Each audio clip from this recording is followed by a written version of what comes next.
Back in black, more like back in Sclimbo. Yeah. Hi. Hey everybody, what's up? What's going on? Back in Sclimbo. Back in Sclimbo. Hey everyone, what's up? My name is Sclimbo with Sox VTubing Agency. Good to see you as always. I hope you're having a wonderful day. Hope you had a good day yesterday, and we're back again for the 4th stream in a row this week. But as always, kind of one of my favorites, the fitness and just chatting stream, where we get to talk about whatever we want and I get to answer fitness questions, which, you know, I'm always excited to do. I don't know, I feel like I think we answered a lot last week, but I'm in the mood. I'm in the mood to answer some questions. How did you convince Mint to put the maid outfit for the first day of care? Wait, what are you talking about? I don't know anything about a maid outfit. I'm interviewing an aircraft carrier. Is this Florida? It does kind of look like Florida, doesn't it? It does kind of look like Florida. Vex, thanks for the resub. Appreciate you. How you doing, Vex? How you doing? Oh, it's a joke in the first thing on the main stage? Wait, do you know the CarrierCon schedule better than I do? Because I don't. Hey, what the Sclimbo doing? Hey, Scab. Yeah, everybody, this is going to be the last Just Chatting stream before CarrierCon, because I'm going to be shipping out. See what I did there? Ship, because it's like an aircraft carrier, even though I'm flying. I'm going to be doing that on Wednesday. So I'm flying out on Wednesday. Face of Mars. Yeah, you know, I've heard tell of a maid Mint. That name seems familiar. I can't put my finger on it. Can't quite put my finger on it. But I'm getting I'm getting same day shipped to California on Wednesday next week. So we will not have this stream next week. So get your questions in now. I'll try to do 3 streams next week because I want to do Monday, Tuesday, Wednesday, since I'm going to be gone Thursday, Friday, Saturday, Sunday, and Monday, which means we actually have to skip a region quest, which is kind of scary, but it's a good time to kind of do it just because we're going to finish next week. So on Monday, like this coming Monday in a few days, we're going to finish the Kanto region quest attempt too. So we won't be like in the middle of a game. We'll be between games when I have to take a day off, which isn't the worst. So yeah, I'm leaving on Wednesday. So, wait, am I leaving on Wednesday? Wait, I might be wrong. Am I stupid? No, I'm leaving on Thursday. But I'm leaving early Thursday, so we can't stream. So I will be able to stream Wednesday, but I'm leaving early Thursday. Yeah, that'll do it. But yeah, we're going to be doing CarrierCon, everybody. I hope to see some of you there. I will be having a meet and greet. I will also be there in person. I don't exactly remember when my meet and greet is, but I think it's like Saturday at like 1 or something, like PST. Wait, or is that EST? It's one of them. It's definitely one of them. That I promise you. But yeah, I'm going to be doing a meet and greet. Also, you're going to see your little Sclim on the big screen on CarrierCon. That's going to be cool. And then I will be there in person too. So, you know, you probably can figure out which one is me. I just ask, of course, please don't take any pictures of me. If you want to come up and say hi, you can totally do that. I just don't want any pictures, right? I want to keep the mystique, the Sclim mystique going. So that's the only thing I ask, but you can totally approach me. You can say hi. I'm friendly. I don't bite. Please come say hi. It will make my day too. So please do say hi. You'll probably be able to figure out which one's me. I would say if you're looking around like the SVA booth that we're gonna have there, yeah, you might be able to figure it out. Getting shipped, yeah. Well, not like that. Won't be at CarrierCon. Looking forward to Offkai. Yeah, we got Offkai coming up too. God, I have a lot of trips coming up, especially that Japan one that I'm definitely not going to do all of April. Haha. That I keep, wheeling about. We'll see. Yeah, I'm the short, pale, white ball guy who looks like this. It's the man. Just say what's up, List Up. What's going on? There's just one picture of Sclimbo. It was taken in 1987 at Bluff Creek in California. Wait, is that the Sasquatch photo? Is that the Zapruder film? Is that what you're referencing, Ayoda, or is it something else? The biting will be done by your little sis hat tree. Hey, what's up, Sky? What's going on? 1967. Yeah, that's the Zapruder film. Yeah. I know that. I know my cryptids. I am very happy. Did you all see that we're getting a Sasquatch emote on iOS? I can't wait to use that every single day. I think it's like coming with like an orca and a few other things. But yeah, we're getting a Squatch emote, which I'm very excited to have. Is there a 7TV Sasquatch emote? We need a Sasquatch emote. It's not even like me. I just really want a Sasquatch emote. I think it's like usable in pretty much all scenarios, You can squatch it up anytime. There's gotta be. There really does.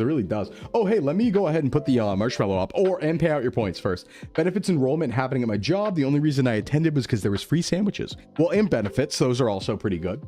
We're always squatching. Come on, what do you mean, Sky? We're always squatching it. I'm squatching it.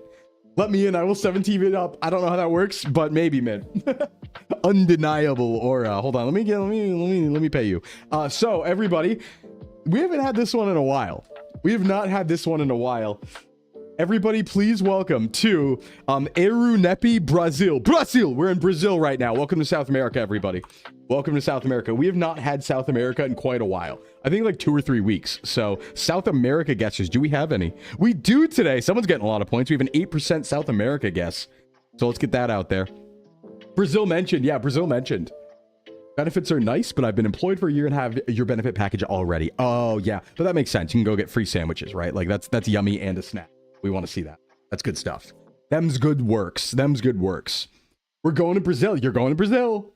Hey, what's up, Matthew? What's going on? What's going on, Sclim Nation? Oh, let me get, since that's paid out, by the way. As always, everybody, this is the fitness chat. So if I go ahead and type marshmallow in chat, we're going to go pin that. Here are the questions. If you would like to ask any questions or any fitness and nutrition questions, that will be pinned in chat. As always, that's what we do today. That's why we're in the fitness category, so on and so forth. So feel free to ask. I know we're going to have some coming in because somebody also told me ahead of time that they were going to put some in. So that can get started right there. Only thing is, though, I'm on my new phone now, so I might not be able to see the notifications come in as fast. So I'm going to have to probably manually refresh to know when questions come in, but I'll check every like few minutes, you know. The Brazil server, does Brazil get its own servers, or is it just like South America servers that are mostly Brazilian because there's like a lot of people in Brazil and it's really big? Actually, Brazil's like a lot of the Amazon. Is it actually more dense population wise than other countries, or is it just big because of the Amazon? Oh, hey, what's up, Etu? What's going on? What phone did you get? I got a refurbished iPhone 15. Courtesy of a mysterious anonymous gifter on Throne who funded the entire thing, and I've given them their proper thanks. I'm aware of who it is, but they want to be private, so I've given them their proper thanks. But they helped me out a lot because I had a 6-year-old phone that battery lasted about 2 hours. So yeah, a very, very good upgrade for me. I don't need more. Refurbished is fine. I think $400 or $500 is a really good price point for a phone. Personally, I don't see any need to spend more than that. The camera's really nice though. Did you guys see the picture I took this morning on Twitter of the woods looking real dark fantasy this morning? Very foggy out. Looks a little Silent Hill out there this morning. Yeah, refurb stuff's so good. Use your 14 till it dies. Listen, if they made a 15 mini, that would be it. Deep dark fantasy. No, just the dark part. Just dark fantasy, not deep, not also deep. But I mean, the forest is pretty deep, so maybe it's a little bit deep dark fantasy. You get Silent Hill weather almost every day. Birmingham? Is it Birmingham?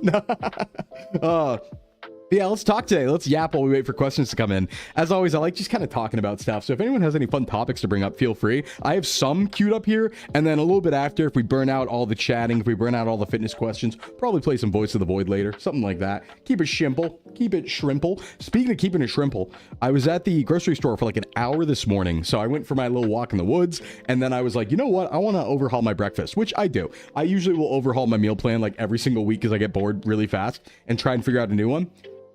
Consider the following. Maybe the fog is what brought you back in time. Oh, maybe Ioto. Friend seriously lives in Silent Hill. All the roads out of town got swept away in the rain. Oh, no. You had a Samsung S22 till the screen got ruined. Hey, Dantum. Hey, Dantum.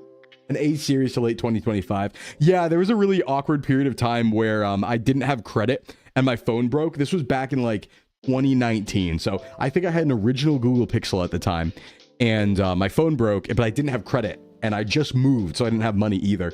And I needed to buy a new phone, but obviously I couldn't finance anything. So I had to get like I had a Galaxy A series, but I also had like a really budget Android. It was called like a Visible R2. You know that second-hand carrier that Verizon has, Visible, it's like Mint Mobile kind of, right? It's their second-tier carrier. And they had a phone like branded with them called the Visible R2. God, it was bad. Like $80 phones we're talking. You've been loving budget Android phones? I mean, I like them at $400 or $300. I think I don't do much with them. So I think $300, maybe like $300 to $500, I think is a good price point for a phone, unless you're a hobbyist or you're like a photographer. I think you could probably get away with just using an iPhone if you're a photographer, honestly, but I don't know much about that. I just know people do that. Your Pixel 3a was a trooper. I wish they made a small Pixel. That'd be what I'm looking for. Not proud of this, but once I finished a phone, I fished a phone out of lost and found in my work. Pretty sure it's from a dead man. Oh no. Mint Mento Mobile. I do have Mint Mobile. I use Mint. Mint's really cheap. The ultra cheap budget phones are really rough to use, like the $50 bloatware ones. Yeah, the ones that come with ads on like a lock screen, like it's a Kindle or something like that. No, I think there's a price point where phones are the best. I'm gonna make the argument that it's like $300-400. Because here's my thing, right? If you buy, so like Apple and Samsung top of the line, I feel like scam you for the most part, right? Like if you buy a, what is it, iPhone 17 now? An iPhone 17 Pro Max, like these big super phones, right? That thing is like $1,500, except 3 years from now, the regular iPhone's gonna have all those features, or the one before it, and you're gonna get it for like $500 or $600, right? It's the same thing with like high-end graphics cards, where it's like, hold on, do you really need an 8090, or will it be an 80, or what is it, a 90 or a 10,060 in like 3 years, right? So I think there's this price point area where you want to have a mid-range phone and then just upgrade it every like 3 or 4 years, and that will still keep you at a good level while also having software support. Because realistically, if you buy a $1,500 phone and then you're intending to use it for 5 years, the $400 phone 5 years from now is going to be better than it. So I think it's more efficient to stay at this like mid-range curve and just keep upgrading a little more frequently and cheaper. Percentage, thank you, Scab. By the way, still doing perfectly fine on my 4060 mobile. By the way, within 5% of a desktop 4060. Just saying. That's what I stream off of. Have we ever had problems? No. Everybody makes fun of my cool gaming laptop until it doesn't crash ever and lets me do things on the go. You're like, talking about CarrierCon, for example, right? Everyone's worried how they're going to do meet and greets, and it turns out there's a tech room in the back. Not a problem for Sclim. Sclim just brings his laptop. We're chilling. We're having a good time. Wasn't a fan of my A series. It was like an A53. The RAM was low. Yeah, RAM's a big one. My last phone had like 3.5 gigs of RAM or something. I think I have 8 now. iPhone 17 right now is actually best value, but I would argue, Duntum, like, is there any reason to even get a modern 17 over an refurb 15 or something for like half the price? Like, is there that much of a difference year to year? Because I really don't think there is. Like, looking at the specs, I don't think it matters that much. The only thing I would say is refresh rate on the screen, but frankly, it's weird that Apple waited so long to get 120 hertz anyway. That's like way more important than a high resolution. Because let's remember, everybody, don't get scammed. Resolution's cool and big numbers are cool. There is actually, and I promise this is not the FPS joke. I promise this is not like, oh, the human eye can't see more than 30 FPS, that old joke. Listen, there's a certain resolution that your eyes are capable of seeing, right? Like at a screen that small, at that distance from your face, anything more than 1080p is probably not noticeable. So anytime we're increasing screen resolutions, we're having like 4K phones and stuff, that's just a waste on battery for literally no benefit. Like it's pure marketing and it's selling a less efficient product. Whereas if they kept a 1080 screen, put it at 120 hertz, that would be much more noticeable and the battery would probably last longer. So I think it's a little silly. That's the one thing though I'd go upgrade on iPhone for. You have Pro Max 14, no regrets. Prior phone was like an iPhone 8. Yeah, in between, that's like a big jump. So, hey, what's up, Nim? What's going on? Oh, hold on, I'm catching up with messages. Nin, sorry. If I buy a flagship phone, it's an older model. Yeah, that's a good way to do it. It's like buying like an old 14 Pro Max right now, or 15 Pro Max is probably the way to go, I would say. I am not insecure about my laptop because I'm constantly proven right, Duntham. I'm justified for my laptop all the time, forever. Hey, Mad, what's up? Buying new also run the risks of buying right before the new phone drops. Yeah, but at that point, it's like, you just can't think about that. There's always going to be a new one dropping all the time, forever, right? You still have a gaming Asus from 2017? Yeah, my first laptop lasted 9 years. I feel that, Vex. Buy 47Zs if they can manage them. Yes, exactly. That's like a really good price point. Also, done some funny number? Funny number check-in. Yeah, we do have those today. We have some 6-7 check-ins coming on. Being duct taped to the ceiling. Yeah, I am a duct taped to the ceiling at the LAN party kind of guy, you could say. Hey, Bulldog, what's going on? Have you ever seen the news about David protein bars and their calories? No, what's going on? I did see a scandal about that a month or two ago, if you're talking about the same thing, Bulldog. Could you explain further? Because I heard something about that. Yeah, because they're claiming 150 calories for like 28 grams protein, which is crazy. It's the honestly best ratio ever. I was always a little suspicious of that, but I think there was something that happened. Helldivers 2 at 60 runs great. Yeah, I also run Helldivers at no problem and on my 4060. Your MSI lasted 3 years. My first was an MSI and it lasted like 9 years. But you just have to get lucky with tech. Like I said, treat your tech well, have good tech mana, and you'll never have to upgrade, right? That's all you need to do. All you need to do. Just believe in your technology.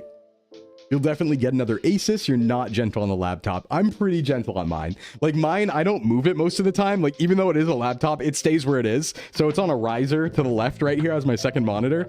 And the only time I take it is if I travel. So, you know, I put it in my backpack, but my backpack has a special slot for laptops because it's like a traveling laptop backpack thingy mabobber. So yeah, there's good reason to, but I usually don't have to move. Like usually that's not a problem, right? But I should. It's funny because like it's a much better screen than my main monitor, but I just don't care. Don't really care. Speaking of Helldivers, prepare to fight squids. Oh, I haven't been playing a lot of Helldivers recently. I haven't had time.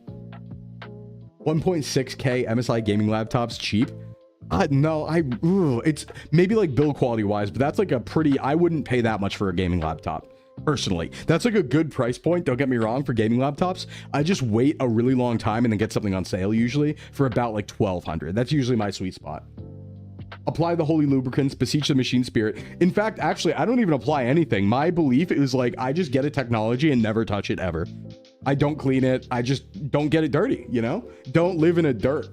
Don't live in dirt. It's like back in the day when you'd see like old SNESs at flea markets and stuff like that, right? And they're just like completely yellow and there's like bugs in them and you're like, how did that happen? Like, what did you do to get dirt and grass and bugs in your SNES? How did you manage that one? That's just so crazy to me. It's like, yeah, it just stays in one place. Like, don't put bugs in it. Why are there bugs in it? Need to get a Maxigun? Yeah. Here's the thing with Helldivers. I'm running into a problem now where I'm like thinking about the efficiency of my free time. This is a bad way to think about free time. This is not a healthy way to think about free time. But I'm like, oh, all these games that are open-ended, I'm not really making any progress. I don't know if I have the time. Why would I spend my time there? So I'm running into this thing where it's like the only thing I want to do is like progress when I'm not streaming and doing like VTuber work. So that means like I'm mostly just going to play story games at this point, or I'm going to like watch stuff. Because I'm trying to progress, right? It's like, I don't want to just do the same thing over and over again. Pokemon doesn't count, by the way. Get that out of the way really quick. Pokemon doesn't count. Gaming in a camper. Yeah. No, I'm thinking about... I'm thinking about it. I keep seeing my dad's Sprinter van, and I'm like, Hey, what's up, Racky? You had a Toshiba as your first laptop. Cursed because I called it Magma. Oh, I had a picture of a lava flowing down a volcano. I like giving my laptop cool nicknames now. I feel that. I forget what this one's called, but... it's something aesthetic. Unless you're in a pristine vacuum sealed room. I am. Just don't have dust in your house. Have zero dust. You don't live in a hermetically sealed dome like I do. I have my Sclim habitat and there's no dust in it. I don't have this problem. Goblin Retro Gamer getting free bugs with a retro console. Yeah, free bugs, free protein. I've seen so many stealth camper builds recently. You know, that might be a recession indicator. Less than like a hobbyist thing. That might be more people can't afford to live in houses. And so you're going to see a lot of stealth camper builds now. Probably.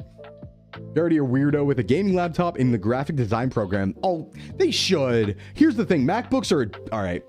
I think MacBooks are a joke. I get them for artists, okay? Because like they have really good color accuracy. But like realistically, especially if you're... I guess graphic design, it's probably a good point. But like for like...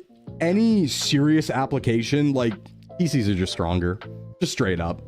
MacBooks are cool. They're not very strong. They're not very powerful at the same price point. You can get like almost twice the power out of a laptop or a PC than you can a MacBook for the same price, you know? But they're good. They're good for color accuracy and like art stuff and art applications. Hey, what's up, Calypto? What's going on? I do like that new one though. I think that new one's looking really good. I think the new one they put out at like $5.99. I think that one's looking really interesting. That's a good price point. But we're seeing a lot of that these days. Like I know McDonald's had a headline recently too, where they were like, we're going to start selling items under $3. I think the companies are starting to lose sales because people can't afford things anymore. And they're like, oh, okay, wait. We need to drop some prices. The new millennial dream, owning your own covered wagon to stealth camp by the river. That's my dream, Matthew. I feel that big time. No, I think the Neo's really strong. I just don't think I would ever pay $2,000 for a laptop that like can't run games, right? Or doesn't have a graphics card. Like I don't think I'm gonna do that. But I think that the Neo's really good. I'm really interested in the Neo. I have no reason to get it, but like it tickles my brain a little bit, right? Because it's like a compact technology. It's really, really small. That like tickles my brain. Cheap and small. I'm like, yeah. Paid $10 for a big arch. Fast food's not worth the money. Yeah, I actually went to a kitchen with my dad recently. It's huge. Hey, what's up, Rage Panda? Thanks for the bits, dude. Your bit's huge. Appreciate it. So I went to like this kitchen recently. Like, I think you see these a lot out in California. You know, the kitchens in Asia, you get them a lot too, where it's like one place, like a cafeteria almost, but there's a lot of different locations in it. Kind of like a mall food court, but it's its own separate place. I forget what they call them, but they're in, there's a lot near Offkai. There's definitely one near Offkai. But they're like, yeah, they're like these round, like not round, but they're buildings with a bunch of different restaurants in them. So I went to a place with my dad, and it was crazy. I got like a chicken burger for, I think it was a deluxe chicken burger for like $6.25. And it was like twice the size of a comparable McDonald's burger. And it was way better and way more meat. And I was like, wow, you should never, ever get McDonald's again with this nearby. And that's the problem that these fast food places are going to run into. They're going to start hitting the Japan problem. And, well, I wouldn't say a problem. I think a really good thing, actually. But the Japan problem, as I saw it, was like, when you're walking around Japan, right? And this is one of the reasons that contributes to everyone being, I think, one of the things that contributes to everyone being skinnier in Japan, right? And not having as much obesity is in Japan, when you're walking around, right? There'll be a McDonald's. You can get McDonald's. The price isn't crazy, but for the same price, there's a soba place that's been open for 100 years directly next to it. Are you ever going to pick McDonald's? So I think introducing options like that to the US is really going to drive some cool competition. Bombaclat. Exactly, sir. Bombaclat. Bombaclat is right. Love to play the new Oregon Trail game, trying to hitchhike across the country to get a job. Wait, is there a modern one? I don't know about that. Is there a modern Oregon Trail? That'd be pretty cool. Hey, what's up, Zep there? What's going on?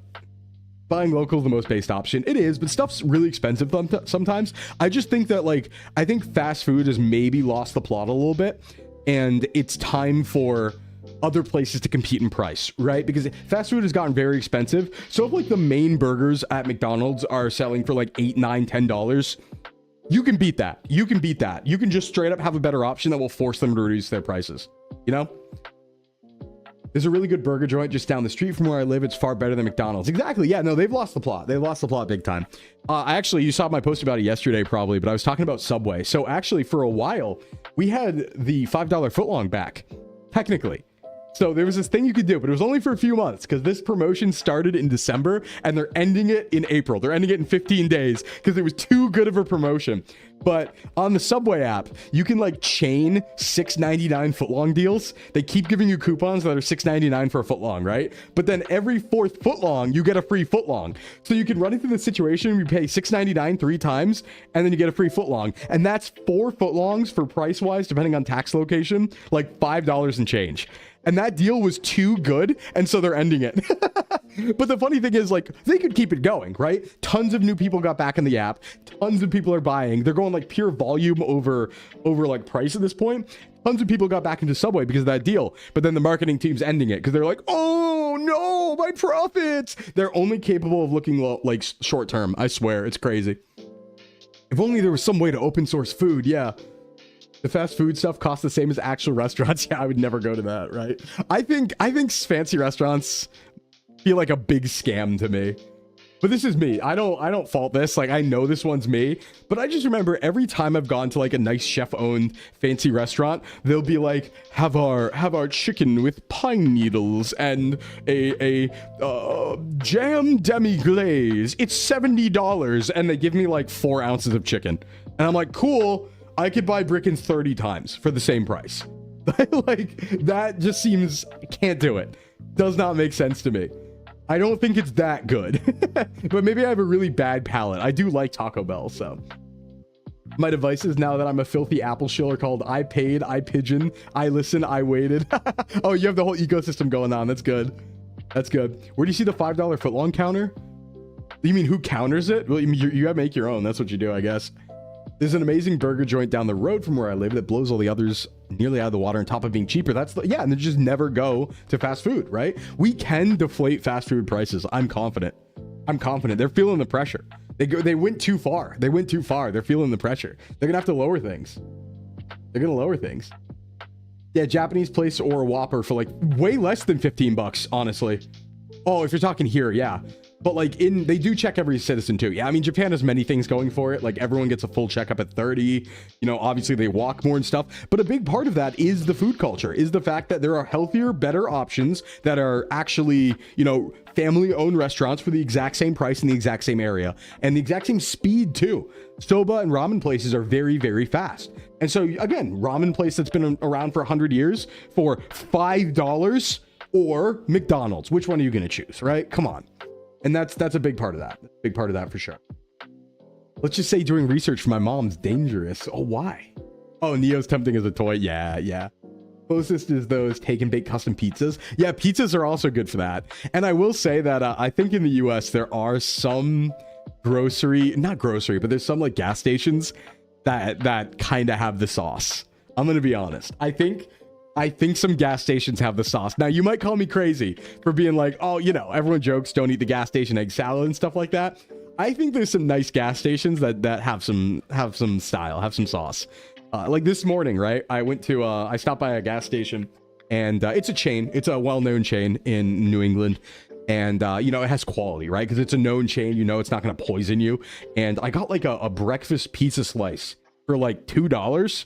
It was like 450 calories, really big slice, tasted pretty good. It was $2, right? Like, you can do that still. There's some good, fairly cheap stuff at gas stations, like $3 sandwiches, that sort of thing. Like, you can do it. And that needs to be there. That's an important option for every tradesperson ever, where that's their lifeline, right? You get a Monster and you get a sandwich from the gas station, or you get a pizza and a Monster from the gas station. That's your lifeline when you're a trade worker in some cases. So the best curry I have is a tiny shop in Tokyo run by an 80-year-old couple who blasted out plates to 45 seconds. Yep. And even the chains, I would say, in Japan aren't that bad. Those are also good in price too. Down in New Orleans, our gas stations all have the sauce. Ooh, yeah. Wait. What do you have at your gas stations in New Orleans? Gas station tier list. The problem with that A12 is they're so regional. I don't know, because I've only been able to experience my own regional ones, you know? I should do a trip where I go to a bunch of gas stations. That could be cool. Jim Lurk, hey, what's up, Lava? What's going on? 10 out of 10 banh mi at your local gas station. That's sick. Best Chinese food was at a gas. I've never seen Chinese food at a gas station. That rocks, actually. Ooh, that rocks. That rocks. You've been living off the $5 biggie bag. What is the $5 biggie bag? That sounds familiar. Where is that? What is that? Is that like a... Oh, God. That sounds like... Is that like Quick Trip? Or what's the other one in the Midwest that everyone talks about? There's that one, too. Banh mi and po' boys? Nice. Yeah, we don't really have any regional foods. I would say in New England gas stations. Maybe. Biggie Bags Wendy's. Ah, okay, that's why I heard about it. Yeah, I don't think we have any like regional foods in our gas stations. There's just a lot of Americana food, right? Like you can get pizza, you can get burgers, you can get chicken sandwiches, you can get like, you know, Tex-Mex, you can get like taquitos, you can get like hot dogs on rollers, on hot rollers. A lot of protein bars, a lot of candy, obviously. Some bakery stuff, some sweet treats, things like that. But yeah, there's no like... Most gas stations aren't selling clam chowder. Let me put it that way, right? It's not like we get our regional goodies at the gas station. But it'd be cool if we did. Sheets. Oh, I might have been thinking about Sheets. Yeah. Sheets are the other one. There's another one with a funny... wait, what's the one with the funny name?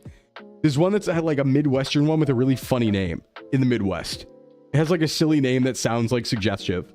Or something like... Wawa? No. It sounds like something funny. It makes me go, haha, hee hee when I hear it. It makes me go, haha, hee hee. Never seen a Sheets in my life. Yeah, I haven't heard of many of these, but again, that's regional, so that's what happens. Do you mean Come and Go? I might. That sounds pretty funny. Come and Go is pretty funny. So, fair. Very fair. Some places will get wild with it, but you can get incredible shrimp po' boy from like 9 to 10 gas stations. Damn. That's crazy, actually. Shrimp po' boy, huh? I don't think I've ever had a po' boy. What is that? Is that like a banh mi, sort of like a bun type thing, but special, but different? No more cum? No, they're out of cum. No. Wait, Pump and Dump. There's a place called Pump and Dump. No shot. No shot. No shot. There's a Come and Go and a Pump and Dump. We're getting into Sneed's category right now. Come and Go. It's real. It's real. We're getting into Sneed's seed and feed now. Real ones know about the Come and Go. Oh my gosh.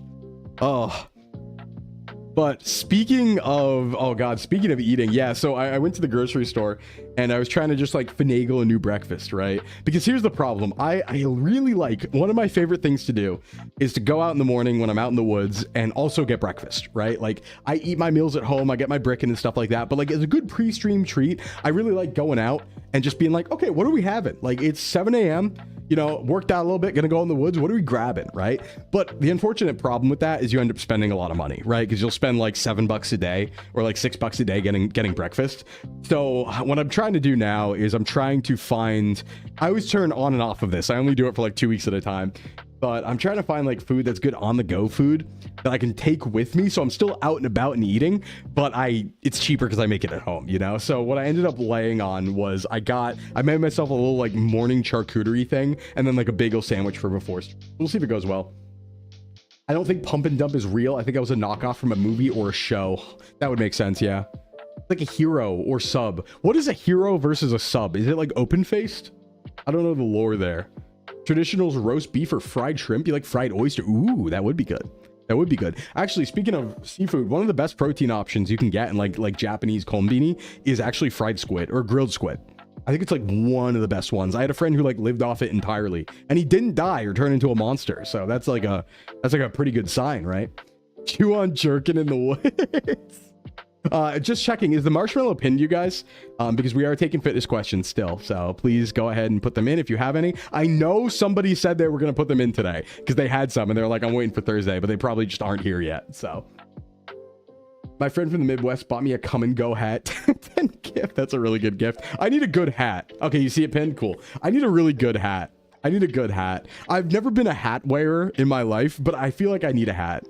I want like a really silly one because, okay, so my hair is like really long right now. As you can see, if you look at the top of my head, you can see how long my hair is right now and it blows around a lot in the wind. Thank you. Thank you for this excellent hat. And so like, I've been thinking a lot about my hair. I want to get it really, I don't know how to do this. People in chat, there might be some knowers here. Does anybody know how to get your hair really fluffy? Does anyone know how to get like really fluffy hair? Because I have like the potential for really fluffy, bouncy hair and it's long right now. I just don't know how to do that. But I want to do that. I want to do that. But I do need a hat because it blows around so much in the wind. It's always windy where I am. And it just goes Super Saiyan all the time. Blow drying. Oh, I got rid of my blow dryer. I guess I have to get it back. Hey, Zora, what's up? I guess I have to get it back. Bought an X, the extremely long fish fear me hat. Oh, yeah, some of my friends have that. It's really good. It's really good. Conditioner. Yeah, but like what type? Because I've tried using conditioner. I've tried using things. I just don't. It doesn't work. Like, I need to be fluffy. It's not fluffing enough. Not fluffing enough, and you could say. So, but I love the fish hat. Yeah, fish hat's really strong. Fish hat's really strong. But yeah, I don't know how to get my hair fluffy. I want to find that out. Volumizing conditioner and blow drying. Just have good hair forehead. Well, I have good hair. Just, you know, not fluffy. Okay, Garnier Fructis volume. Got it. I need to be fluffy. Listen, Mint, not like that, but... Recommend using a conditioner called Mane and Tail. Wait, really? Mane and Tail. Hold on. What's this? Let me look this up. Mane and Tail conditioner. Mane and Tail. Wait, what? It's for horses and human. Why is it? Oh, it's also for horses, but also human. Okay, well, I'm not a horse, but maybe that works. Maybe that works. Do you have a fish fear me? Women fear me. Men turn their eyes away from me. No beast makes a sound in my presence. I'm alone on this barren earth hat. I think my friend does. They have like one of the 10-gallon ones that goes up really, really high. Yeah, these are generic recommendations. I need like a specific product, but thank you anyway. Hey, Swamp Pound, what's up? You can help yourself to the mane and tail, but hands off the comb. Yeah, no button. We're not talking about the puppy button. We're not talking about that. Get it twisted. Don't get it twisted. We're talking about a voluminous bouncy hair is what we're talking about today. That's like health and fitness, right? That's kind of health and fitness if you think about it. If you really think about it. The only shampoo and conditioner that doesn't leave my head itchy. Yeah, I don't have itchy anything. Very lucky that I don't have like itchy hair or facial hair or anything like that. And just not itchy. Just not itchy. I just need it soft. It's not soft enough. We're talking about buttons. I know what you meant, Duntum. I know what you meant. I know what you're talking about. You can't trick me. I'm on point Sclim today. You can't trick me. I'm untrickable today. They say tricks are for kids, but not for me because I am an adult. Think about it. You were talking about dogging out? Yeah, all right. All right. Just, combining the things. You're in one category, you're in another. You're not crossing the lanes. I see what's going on here. Conditioner helps with softening. Yeah. It just doesn't seem to work enough. I want it to be like a super fluffy. I want it to be super fluffy. I want a fluff master on my head. Getting Aussie conditioner for leather working. Really? For leather working? Huh. Anyway, looks like we have a marshmallow coming. Let's see what we got right now. Ooh, a fitness question. Well, I'll be. All right, let's head over and tackle this one. Here we go. Well, I'll be a little old fitness question. Let's see. Fitness question number 1. I said flitness.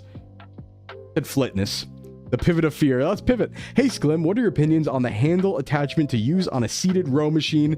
I always thought wide was better, but I see people doing a narrow close grip. Both are great. So both do work slightly different things. Like, depending on how far out your grip is going to be on a row machine or how far in, you are going to work slightly different parts of the back. And in some cases, you can even work like biceps and stuff like that if it's really close and you're doing like an overhand. My particular favorite one is actually, it's a machine. It's an isolation machine, and it's the ones that are just big sticks. They look like elliptical sticks. Those are my favorite ones, where it's just big sticks I grab and pull back. I feel really strong doing those. But yeah, I think they're great. No, I think you should try to use different handles for seated row machine and alternate them. That's a really good thing too, is do one variation, one form of seated row for, a few weeks or maybe in a periodization block, like 8 to 10 weeks, and then do another one, right? So you can do wide grip, you can do short grip. I think it's good to train everything. Don't just stick to one, try them all out, but don't try them all out like, back to back to back to back. Like if you're doing maybe 2 back exercises or 3 back exercises in your current workout plan, you could maybe have room to do maybe you do wide grip, like a bar position, right? Like wide grip horizontal, and then you can do a close grip vertical for your back, and both of those could fit, but just don't swap constantly, right? Like you want to stay on one workout for a while to really get the most out of it. But yeah, no, these are really good things. I think. But there's no better one. It depends on what you're training, right? So it's not like there's an objectively right answer in this case. So you don't have to worry about that at the very least. You do not have to worry about that. So as I was closing the come and go page, you saw it existed for 67 years. Damn. When wielding a knife, do you default to underhand grip or point forward? Underhand, because I played too much Naruto as a kid. Definitely underhand grip, because I was too much into Naruto when I was younger. So I think of it like a kunai and hold it underhand. In a really, really silly, goofy way. All right, more questions coming in. Here we go. Hi, Sclimbo. Today I did not work out. Damn, that's... Hey, me too. Damn, Sclimbo. Today I also did not work out because I feel my body tired and sore. I sometimes my body feels tired and sore too. No, I get that. Am a 37 salary man, and I do very, very basic morning routine, stretches, abs, arm, very basic. But I feel bad today for not training. The question is it okay to listen to my body like that and don't train daily as I should have? So I would say, in your case, what you probably want to do, let's see, 37 salary man. This could be, is this possibly? No, salary man can be many things. No, this wouldn't be a Japanese listener, would it? Okay, so let's see. If you're just doing basic stuff like stretches, abs, arms, very basic, I would say it's probably okay to do it every single day. But if you're just getting into it, you do want to take some rest days. Like a light routine could be done constantly. It's only really a good idea, I think, to take big rest days if you're working really hard. So if you're going close to failure on abs and arms, right, where you can't do another rep of something, then absolutely take a rest day in between. But if you're just doing stretches and some light stuff, you can do it every day. You still might need a couple weeks to be able to get to doing it every day. You know what I mean? So you might need some time to just ease into it and not go crazy right from the start. So if you're just starting off, try not doing 7 days back to back right in a row. Try maybe 3 or 4 and then move to 7 days later. But yeah, it is generally good to listen to your body. What I would say is you can always test that. So what you can do, a lot of the times people will be sore, but might still be capable of working out. So don't take soreness to mean you can't work out.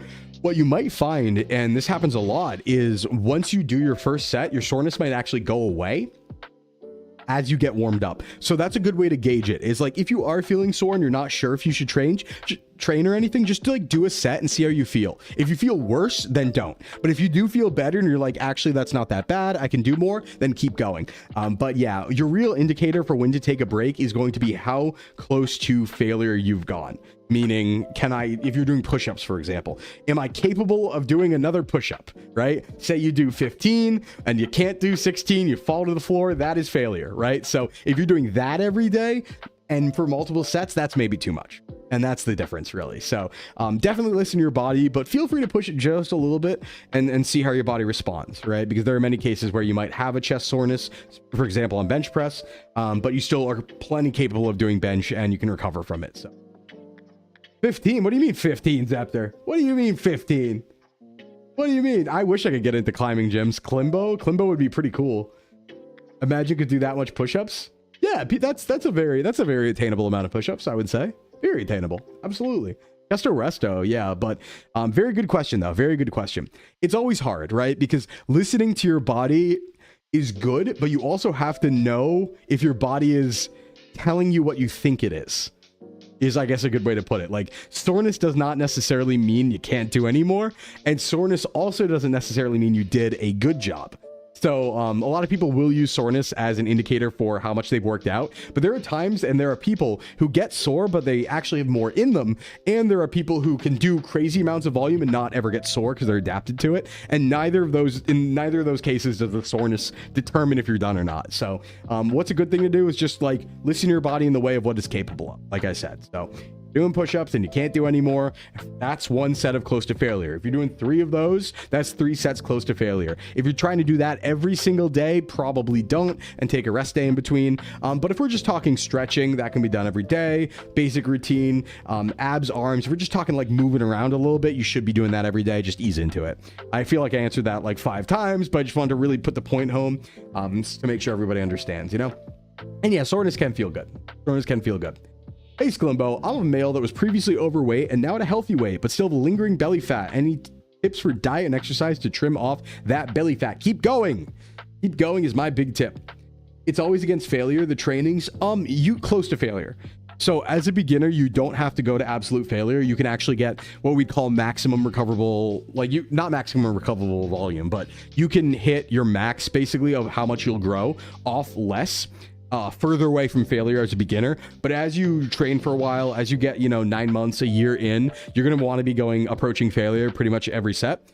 That doesn't have to be pure failure every set. In fact, there's an argument whether if that's more dangerous than helpful, but like 1 or 2 away. And 1 away I feel like is really good. So the 1 away being like, okay, if there's a gun to your head, I can do 1 more rep, right? But I stop just short of that. That's good. But for beginners, it's weird, but beginners can stay like 3 or 4 reps away from complete failure and get the maximum gains they're going to get from that workout, because it's just so easy to stimulate a beginner to exercise. Anything you do is going to matter so much more. You're effectively on steroids when you're a beginner, right? So keep that in mind. So it's also very useful that that's how it works, because as a beginner, it's probably safer to not go to failure because your form's not as dialed in, so you're going to have less risk of injury staying further away from failure. So as a beginner, yeah, just, stay 3 or 4 away. But as a beginner also, you might not have the tools to realize what 3 to 4 reps away from failure is. You might think you're there and you're actually not. So it's always a good idea once you've lifted for a little bit to really find out, right? Really find out. There's something that I like to call like a mental barrier almost,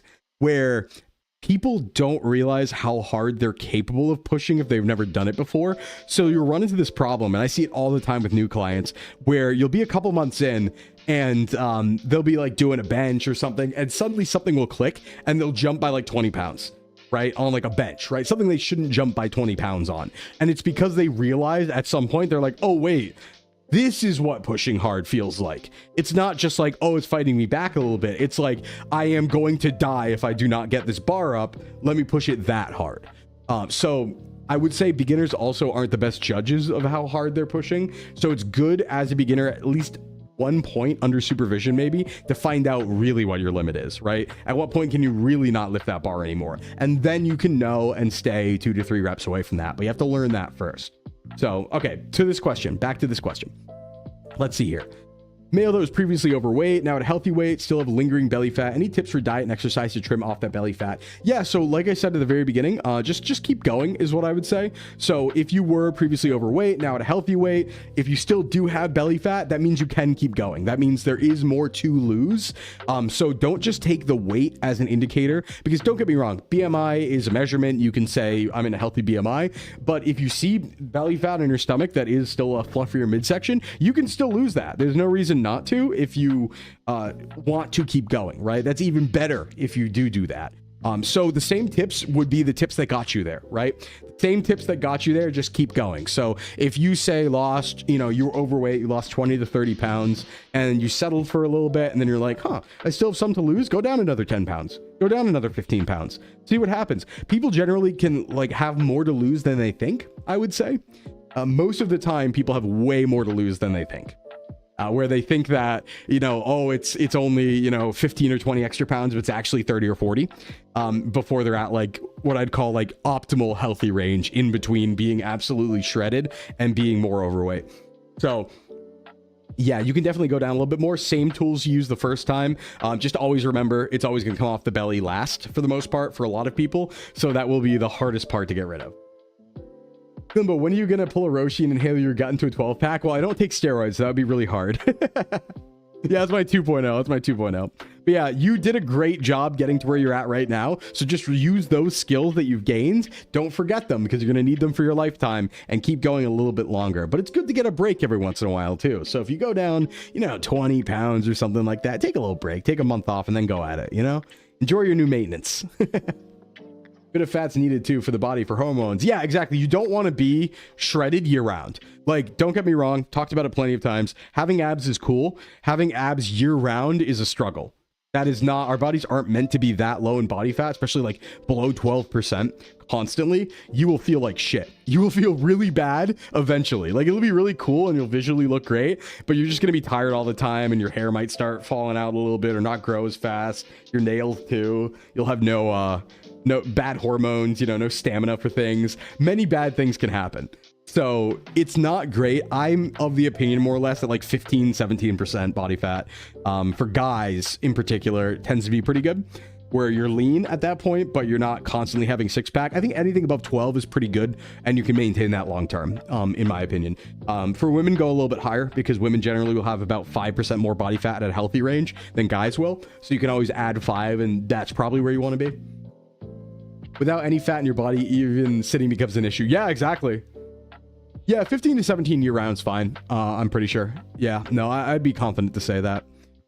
I think anything above 12 is probably fine. It's just when you start getting below 12 that things get weird if you're going to do that year round. It's fine for a short period of time. If you want to do it for summer or something, but year round, you're going to start to feel weird probably and not enjoy it. It'll become more burden than it's worth.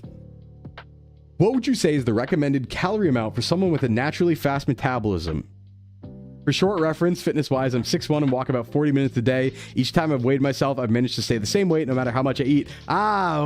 Didn't we talk about this last week, everybody? Does anybody remember the conversation we had last week about fast metabolisms? Metabolism rant incoming. Yeah. Metabolism rant incoming. Metabolism rant incoming. Most people, having a fast metabolism is not a real thing usually. That's my clickbait claim. Having a fast or slow metabolism isn't a real thing. That's my clickbait claim. Now I'm going to expand upon it and not be clickbait. So obviously, yeah, people do have some faster or slower metabolisms than others, but that's mostly based on the factors you listed: height, activity level, age, gender, things like that. If you equate for all of those things, almost everybody has 95, within 95% range, very trackable metabolisms, right? There are very few outliers. So in your case, I would say you probably don't have a naturally fast metabolism. You just don't eat much is most likely what's happening. You don't eat as much as you think you do probably, or what you want to eat. And that's what everybody says, right? And no matter how much I eat, what's most likely is that your hunger is actually in a really good place where how much you want to eat is well within your maintenance calories. And when you go into people who are very underweight or very overweight, it's usually purely just a matter of how much they want to eat or do eat is very outside of those calories, right? But I wouldn't say inherently you most likely don't have a fast metabolism, right? So I don't have a calculator with me right now, But for somebody who's 6'1", 40 minutes a day walking, we're going to assume normal speed. I would venture to say that you probably would have maintenance calories of somewhere around maybe 3,000. Maybe 3,000, depending on age. But if we're, getting 40 minutes a day, and with that height, maybe like 28 to 3,000 would be my guess. That would be my guess. Yeah, 3K. That'd be my guess. That would be my guess. Yeah, you have to giga analyze to actually know. You oscillate between 120 to 125. Christmas gets me to 124. Yeah, so at 135 pounds and 6'1", that might be in the underweight category. I'm not 100% sure. That might be pretty close to it, though, on BMI. How much is just from the walking? At someone who's 6'1", 40-minute walk, I'd equate about 300 calories to walking, maybe. Roughly. I'm just going based off myself. Because...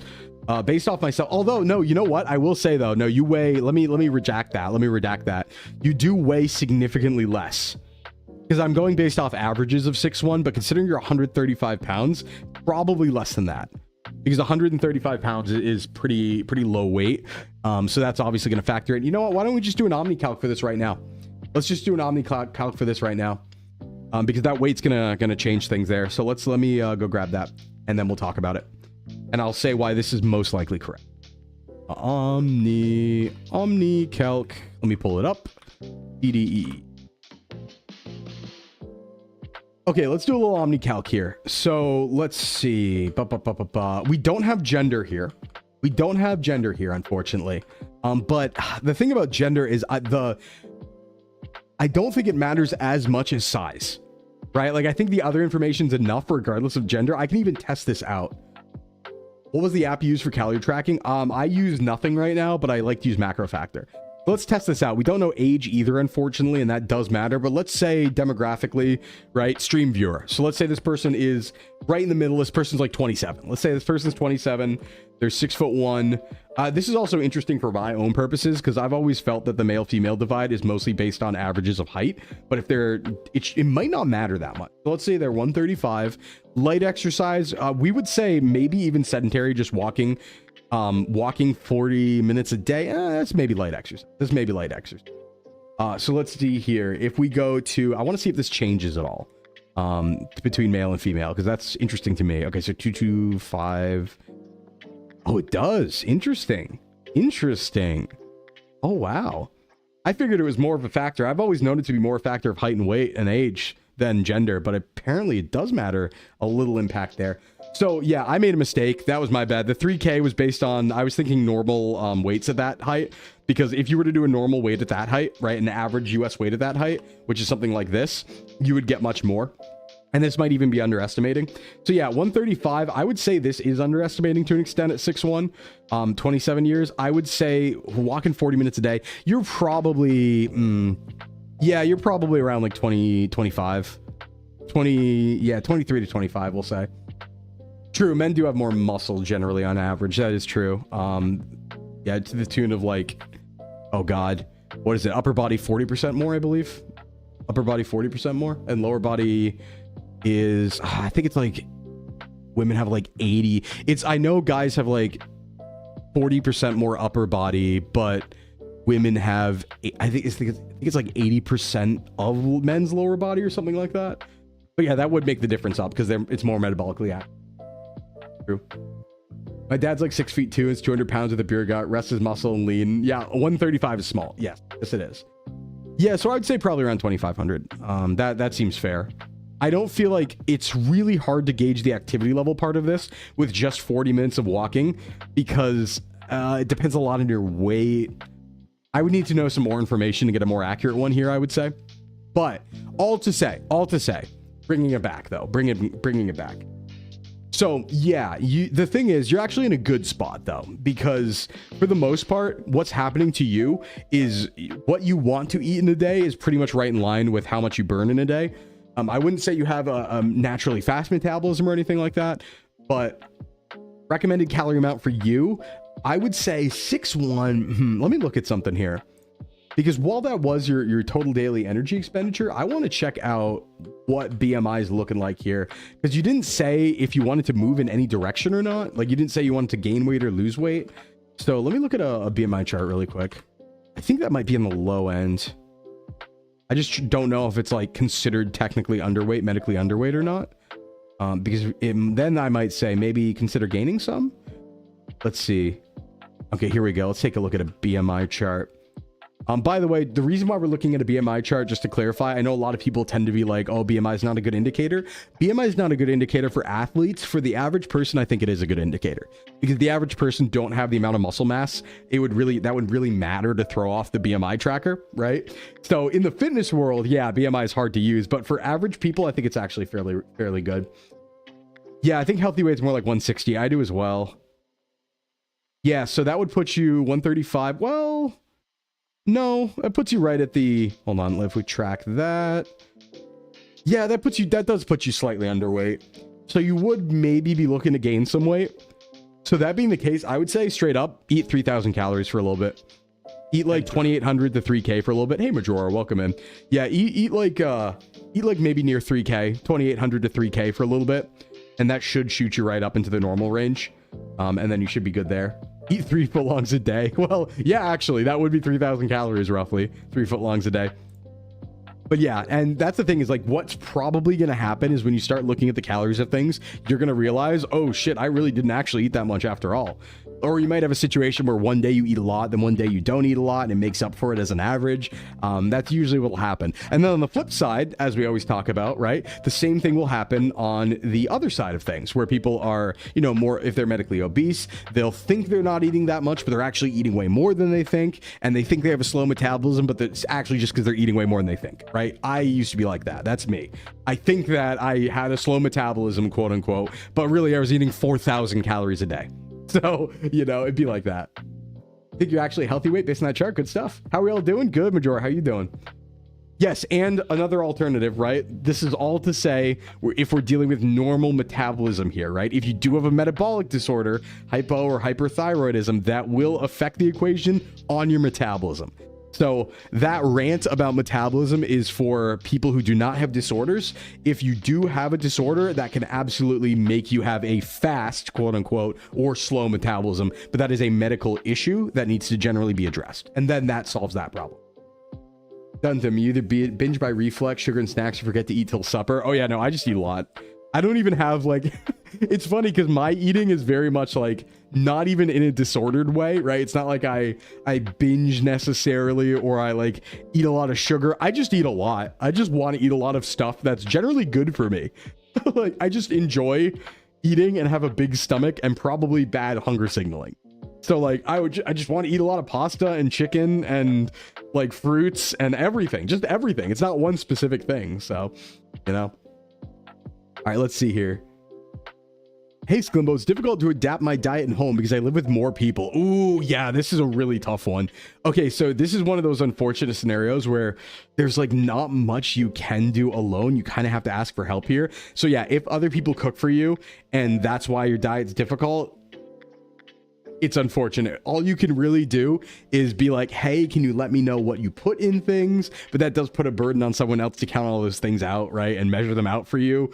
You can ask to get different food, right? That's one thing where you could say, hey, and honestly, it might even be cheaper, because if people are making like a lot of food, it might be cheaper if you're trying to lose weight. I'm assuming here, because most people try to lose weight rather than gain. You know, you run into both for sure, and I've worked with a lot of both, but I would say it's 90-10. So I generally assume people are talking about weight loss. But yeah, like it might be cheaper, right? So you can make the argument like, hey, you know, if you can I get separate food with like the budget that the family's having, eat my own stuff, and it might even be cheaper, right? So that's something you can do.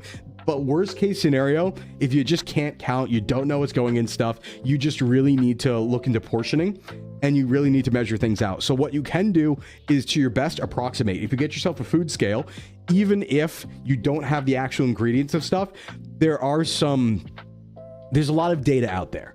So say your family made a shrimp Alfredo, right? You have no idea what's in this shrimp Alfredo. You have no idea how much butter, how much Alfredo sauce, how much shrimp, how much pasta. You have no idea, right? But you can measure out, say, you know, 150 grams of shrimp Alfredo as a serving, and know that you had 150 grams of shrimp Alfredo. You don't know how much that was, but if you go onto a calorie app, you can approximate and you can estimate and be like, it's probably this much, right? This requires a little bit of work, Excuse me, need to drink. Ah, sorry about that. This requires a little bit of work, but I used to do this a lot back when I first started, is just look up the food on a calorie counter app, right? And say like, okay, here's 150 grams of shrimp Alfredo, and it says it's 400 calories. And here's another one that says it's 620 calories. And just take the average, right? Like, just find all of the different places you can, take the average, and then maybe underestimate a little bit if you're trying to lose weight, right? Just always, or I should say overestimate the food. And then that should help a little bit so that you can kind of, in effect, make a way to count without actually counting. Exactly. Most apps have a generic in them where it's just shrimp Alfredo homemade, or you can even approximate restaurants, right? Because we know restaurants tend to use a lot of extra ingredients to make it taste good. So they tend to put in a lot of butter, so on and so forth. Oftentimes, unless you're in an Italian family, oftentimes the amount of like butter or extra stuff that's hidden or oil that somebody's putting in a meal tends to not be as much as a restaurant is. So you can always take a restaurant's version and tend to assume that is the high end, and that can help too. Is to be like, okay, restaurant high end says this is 700 calories, so let's just use that. But that's the best advice I can give, and just watch your portioning is what I would say, right? If you can't control what it actually is. It's tough. It's a really tough one, though. Bambino, mi amore, you haven't touched your bologna special Alfredo lasagna. Yeah, 10,000 calories. Ah! Also, hey, Ribbit, what's up? What's going on? This will be a heavier topic. Do you have any advice for someone who's looking to repair the relationship with food, and trying to lose weight after being forced to starve themselves, along with other forms of abuse? I now struggle with either overeating, not eating, and knowing when I'm actually hungry. Sorry for the heavy topic. Hey, no problem. We talk about this stuff here. That's part of self-improvement. Of course, the mental side of this, I think, needs to probably be addressed before the food side. Like, I think it's hard to repair a relationship with food while you're also under duress and stress from outside forces and things that happen, and abuse and trauma that happened. So definitely, I would say get help for that first. And then you might be able to have an easier time developing a healthier relationship with food. I would say tackle the big problem first, right? Because that's going to affect everything. That's going to have a cascade down to every part of your life. So I'd say definitely tackle that first. But if you're already working on that, and then you want next steps, let's see. Let me think about this. Yeah, because this is more psychology than nutrition, but I can give what advice I can. I'm just not a professional on this. I would say trying to lose weight after being forced to starve themselves, along with other forms of abuse. Okay, so you were forced to starve yourself, but you do want to lose weight. You just don't want to be forced to starve yourself. Honestly, in this case, this is very down to the individual. I feel like having the number is almost like a form of truth, right? Where, especially if somebody who's coming from trauma and abuse, I think if you get your maintenance number right, if you get your calorie number right, that's something that you can rely on, that you can trust, that you know isn't hurting you. Right? There's an objective measurement, a science behind it. This is, completely different avenue, but this is one of the reasons why I like powerlifting, right? Powerlifting has concrete results that are not nebulous. You can look at a bench press and say, that is 280 pounds and I can lift it. And now a month later, that's 290 pounds and I can lift it, right? There is objective scientific progress.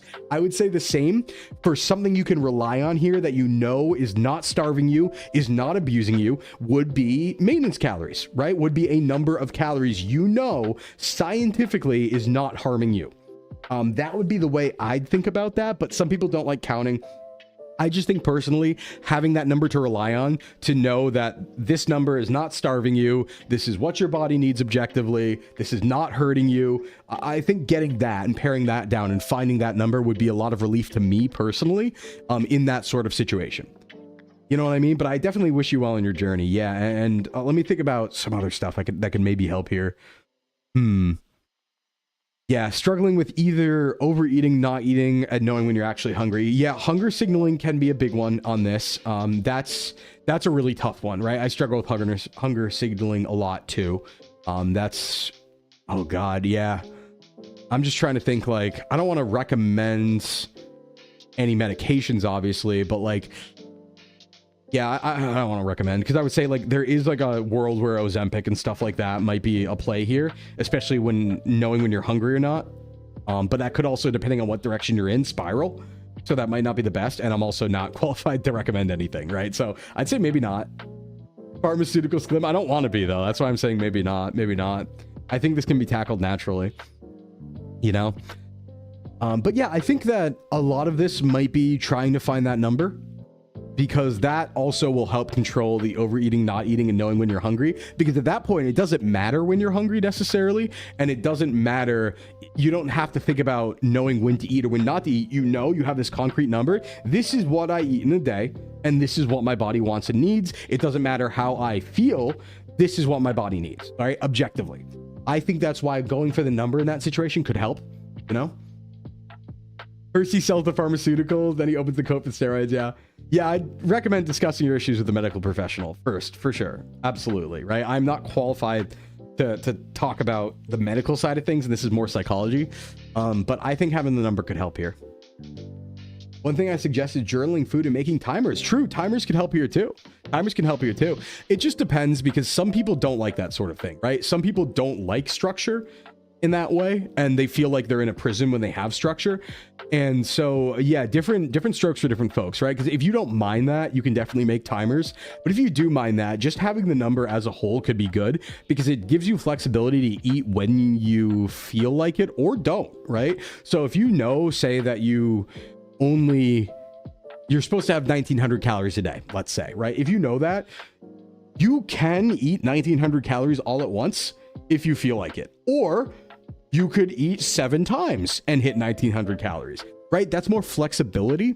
So I think looking at the simple number as a whole might help get you there, you know? Or you close the alarm and forget to get up. That's so real, Duntham. That's so real. But I hope that helps. That's a really tough one, I know. I wish I could help a little bit more. That would be my recommendation, though. That's my big recommendation, is what I would say.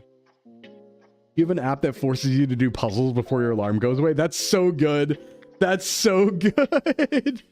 That's sick, actually. Yeah, I like that. I like it a lot. But yeah, no, that's a really tough one. But I believe in the number. I believe in the number. Having that concrete number, knowing, just gives me assurance, right? Because what that gives me assurance of is I know that every time I hit that number, so say I'm on a weight loss phase, right? I know that no matter what happens in the day, no matter what I eat, even though obviously I should eat protein and have a balanced whole diet and stuff like that, but I know no matter what I eat in the day, no matter what I eat, no matter when I eat, if I hit that number, I am going in the right direction, the direction towards my goals. And I think that is a lot of stress off of me when I know that number. So that would be my recommendation. Hi, Sclimbo. I have gyno and it's been a pain since I'm essentially required to wear something tight underneath my normal wear so it doesn't poke out. Any tips on reducing it? Yeah, gyno, I mean, you could, it's a mixed bag, right? Because you could theoretically work out your chest muscles more, but that could exacerbate the problem depending on how your muscle and fat gets distributed, right? So in the best case, that could fill things out a little bit. In the worst case, it can make it more prominent. Surgery. I want to recommend surgery, but surgery is a way to solve that. If you have bad gyno, that's like one of the only ways. Yeah, I don't think there's really any, I mean, you could try, if you are overweight or obese, definitely try to lose some weight. That can definitely help, right? But if you're already at a healthy weight and you have gyno, that's medical solution at that point, I think. I don't think there's a natural way necessarily to block that, you know? Yeah, you have options. They may not result in a solution. Yeah, that's tough though. No, that's tough. Yeah, you might just have to wear tight stuff for now. But again, you could try lifting to fill it out, but that's not a guarantee that it wouldn't exacerbate the problem. It really depends on how your stuff gets distributed. But yeah, you might have to look at another way to do that. That's not fitness, I would say. But again, you know, if you are overweight, you could try losing some weight, and then that might help. Or that definitely will help. If you are like currently medically overweight, losing weight will definitely help with gyno. Definitely, right? But if you're already healthy weight, then you have to look into other solutions, I would say. It's the same thing in my mind as like the loose skin problem, where you've lost a lot of weight, where it's like, oh, at some point there might not be so much you can do naturally, and you do have to look into other solutions, you know? Unfortunately, not everything can be solved. All right, let's see here. I'm just seeing if this will actually go through. It did! Yay! Hey, Janam, what's going on? If you wear a binder for gyno, please remember to follow safety guidelines. Yeah. Regarding exercise and binders. Yes, please do. Please. that can definitely have some complications and problems. If things are bound too tightly, it can affect your breathing, and that can affect your exercise, and you can hurt yourself. So be careful about that. Yeah, I've worked with people wearing binders, and that's definitely a thing we consider. So definitely be aware of that, right? Be aware. True mint. Hey Sclim, this is sort of a streaming question. What sort of exercise would you suggest for a streamer to do with their chat as a redeem? And what about the amount of reps? Have you thought about adding something like that to your stream? Oh, this is a good question. This is a good one. Yes, I've done this in the past, actually, when I was in the VTuber factory. I don't personally enjoy it. This is a me thing, but I think it's cool, and I think I don't like it as a streamer. But if you like it, I would say do squats. Squats and push-ups are a really good one because they generally can get picked up on the mic, right? And I would say squats, yeah, squats and push-ups being the big ones. You could also just straight up, like what I used to do is I had adjustable dumbbells, and I would have redeems for full hard sets of things. So I would just actually have to do a set to failure of like hard dumbbell, like overhead press or bench or something like that while on stream, right? You just walk away and do it. That would be my recommendation. Squat, bench, the big one, push-ups. Squat and push-ups are really the big one. My problem with it, though, and why I'm not going to add it to my stream, I don't think, I don't like how it breaks up the flow of streams. Because think about it this way, right? Obviously, during a just chatting stream, that's fine. Imagine if you're playing a game, right? Imagine you're playing any game and you get a redeem like that. Any game that's not turn-based, right? It's like you're playing Minecraft. Okay, well, now I have to pause Minecraft and go do squats, and then maybe the world's still running. If it's a multiplayer world, something comes and kills you. God forbid you're playing an action game, right? And then I think it just really breaks up the flow, in my opinion, of streams and like what's going on. Because what will happen in my case is I would go and do a really hard set of something, and then I'd come back panting because I did a really hard set of something, and I'd be like, okay, hold on, let me catch my breath. And also whatever I was doing was interrupted. So I didn't like it, and I probably won't add anything like that. We will have fitness streams in the future, but that's going to be like a purpose-built thing where I use a 3D model and it's tracked and we do exercises. Like that's the point of the stream. But hey, what's up, Almontis? If you're doing body weight, it's not bad because you can do it right next to the mic. You can. But if you have to actually bar, it'd really mess it up. I just didn't like how it broke up the flow. I had it for a while when I was in the VTuber factory, and I just never enjoyed how it broke up the flow of stream at all. So I do have that VR chat model. Yeah. And maybe, who knows? Maybe there's others. Who knows? Community aerobics time? Yes, in the future. Absolutely. I've done kettlebell swings next to the mic. It works. I agree. It does break the flow. Yeah. That's my problem. Is like, I like to be in my flow. I don't want to break it. So, all right, let's see. What are your best recommendations for blasting my abs at home and at the gym? I have a power tower. I've been doing sit-ups and planks. What else should I do? Oh, if you have a power tower, you're in. I think, in my opinion, the best ab exercises you can possibly do are leg raises and candlesticks. And both of those you can do. Well, leg raises you can do with a power tower. That's like what it's meant for. And candlesticks, all you need is a bench. And you can even do it off the ground. So it requires like no equipment whatsoever. But chat, 10 quad squats now. No. Well, you could squat. Yeah, you could do some. One that I've thought of that's insane would be running a marathon on stream. Oh, yeah, that would be crazy. You did not hear abs? Oh, yeah. What's best for blasting my ass on stream? And at home and at the gym. What's the best tool for blasting my ass at home and at the gym? Yeah, no. But no, I think sit-ups are all right. Planks are all right. I like planks. I don't think they're the best ab workout. They're a good core exercise and they're good for stamina. But I think that like hanging leg raises are one of the best you can do. Just straight up. But when you do a hanging leg raise, don't just raise your legs. And this is a big sticking point of mine. This is my hill I'm going to die on. The same as like the leg press machine, where I'm like, most people are not doing leg press machine correctly. I would say the same thing for hanging leg raise. Do not just raise your legs. I want you to put your ass to the sky. Like when you're doing hanging leg raises, what you should be aiming to do is not just raise your legs, but curl your entire lower section up so that like your butt is pointing towards the wall. Like your butthole straight up is pointing towards the wall, right? Like get your butt as high as possible, completely curl. Don't just raise the legs, because what you're working is the abs. So you want to curl that midsection, right? The legs, your legs are your weights. That's what your legs are, you know? Ass up, he said. Exactly. Ass to the sky. I have a flag. I have a flag in my gym, right? And I tell my clients, ass to the flag. Like, show your butt to the flag. So, like, knees all the way into chest. Sort of, Almontis, because you don't have to necessarily... like keep your knees straight or bend them, that is a leverage that makes the difficulty higher or lower. So think of your legs as a difficulty setting, right? If you bring your legs up curled and you're doing leg raises, it's going to be easier. But when you have them out straight, it's more of a lever arm and they're going to be more weighted, so it's going to be harder. So I think like the best version of a hanging leg raise is completely straight legs out and then still curling up your entire lower section. But that takes progress, that takes time to get there. So you can start off bent, but you want to progress towards that and try and keep your legs out as far as you can while still getting that good curl going on. Got to mute again for a work call. Can't wait to hear what I unmute to. Yeah, Vex. A new meaning to face down, booty up. Well, it's face up, booty up, you know? You know? Cheeks up, sun's out. Vitamin D. Yeah, you gotta sun it. You gotta sun it. That's what they say these days. Salute the flag with your beehole. Exactly. That's one of the best ones. Candlesticks are very much a very similar thing where you're going to be basically holding a bench behind your head. You're going to be laying backwards on your back on a bench and you're going to be holding it to keep yourself balanced. And you're just trying to raise your legs up to the sky, pointing straight up, and then also your lower section.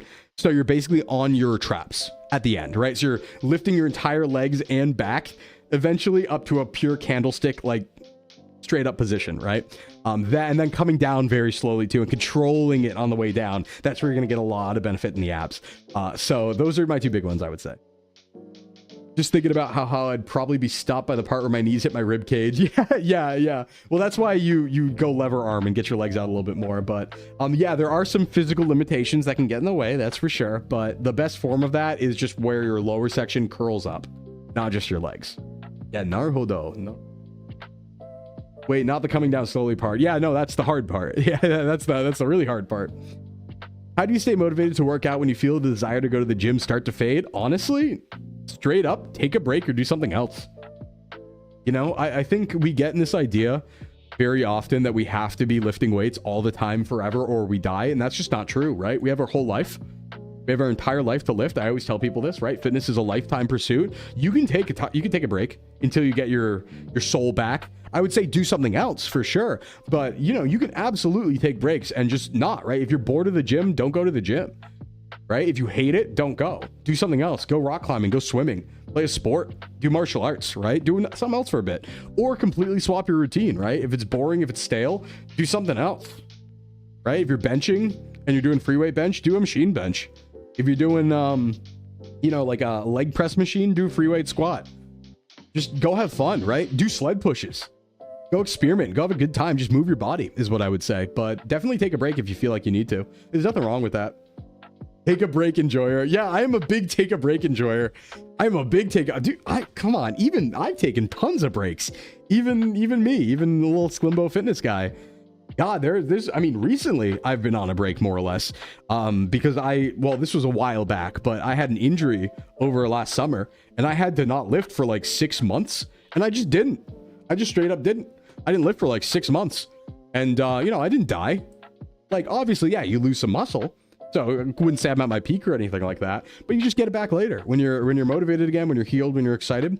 But, you know, sometimes you need a mental break. Sometimes you need to be like, all right, yep, that was fun. I'm bored. Go do something else. You've been putting off daily exercise for a few months, had no energy or mindset. Yeah, just try and, what I like to say is just try and find something that's fun for you. You know? Took such a big break, you forgot his name. Yeah, it's true. It's true. But yeah, you know, take a break and you try new things, right? Like Ring Fit. A lot of people have been trying Ring Fit recently or Switch Fitness Boxing, right? Find a way to gamify your fitness. Join a club, do racquetball, swim, right? Go run around in the woods, do hiking, whatever. Just stay moving, but you don't have to necessarily lift weights. Do calisthenics. That's another good one, right?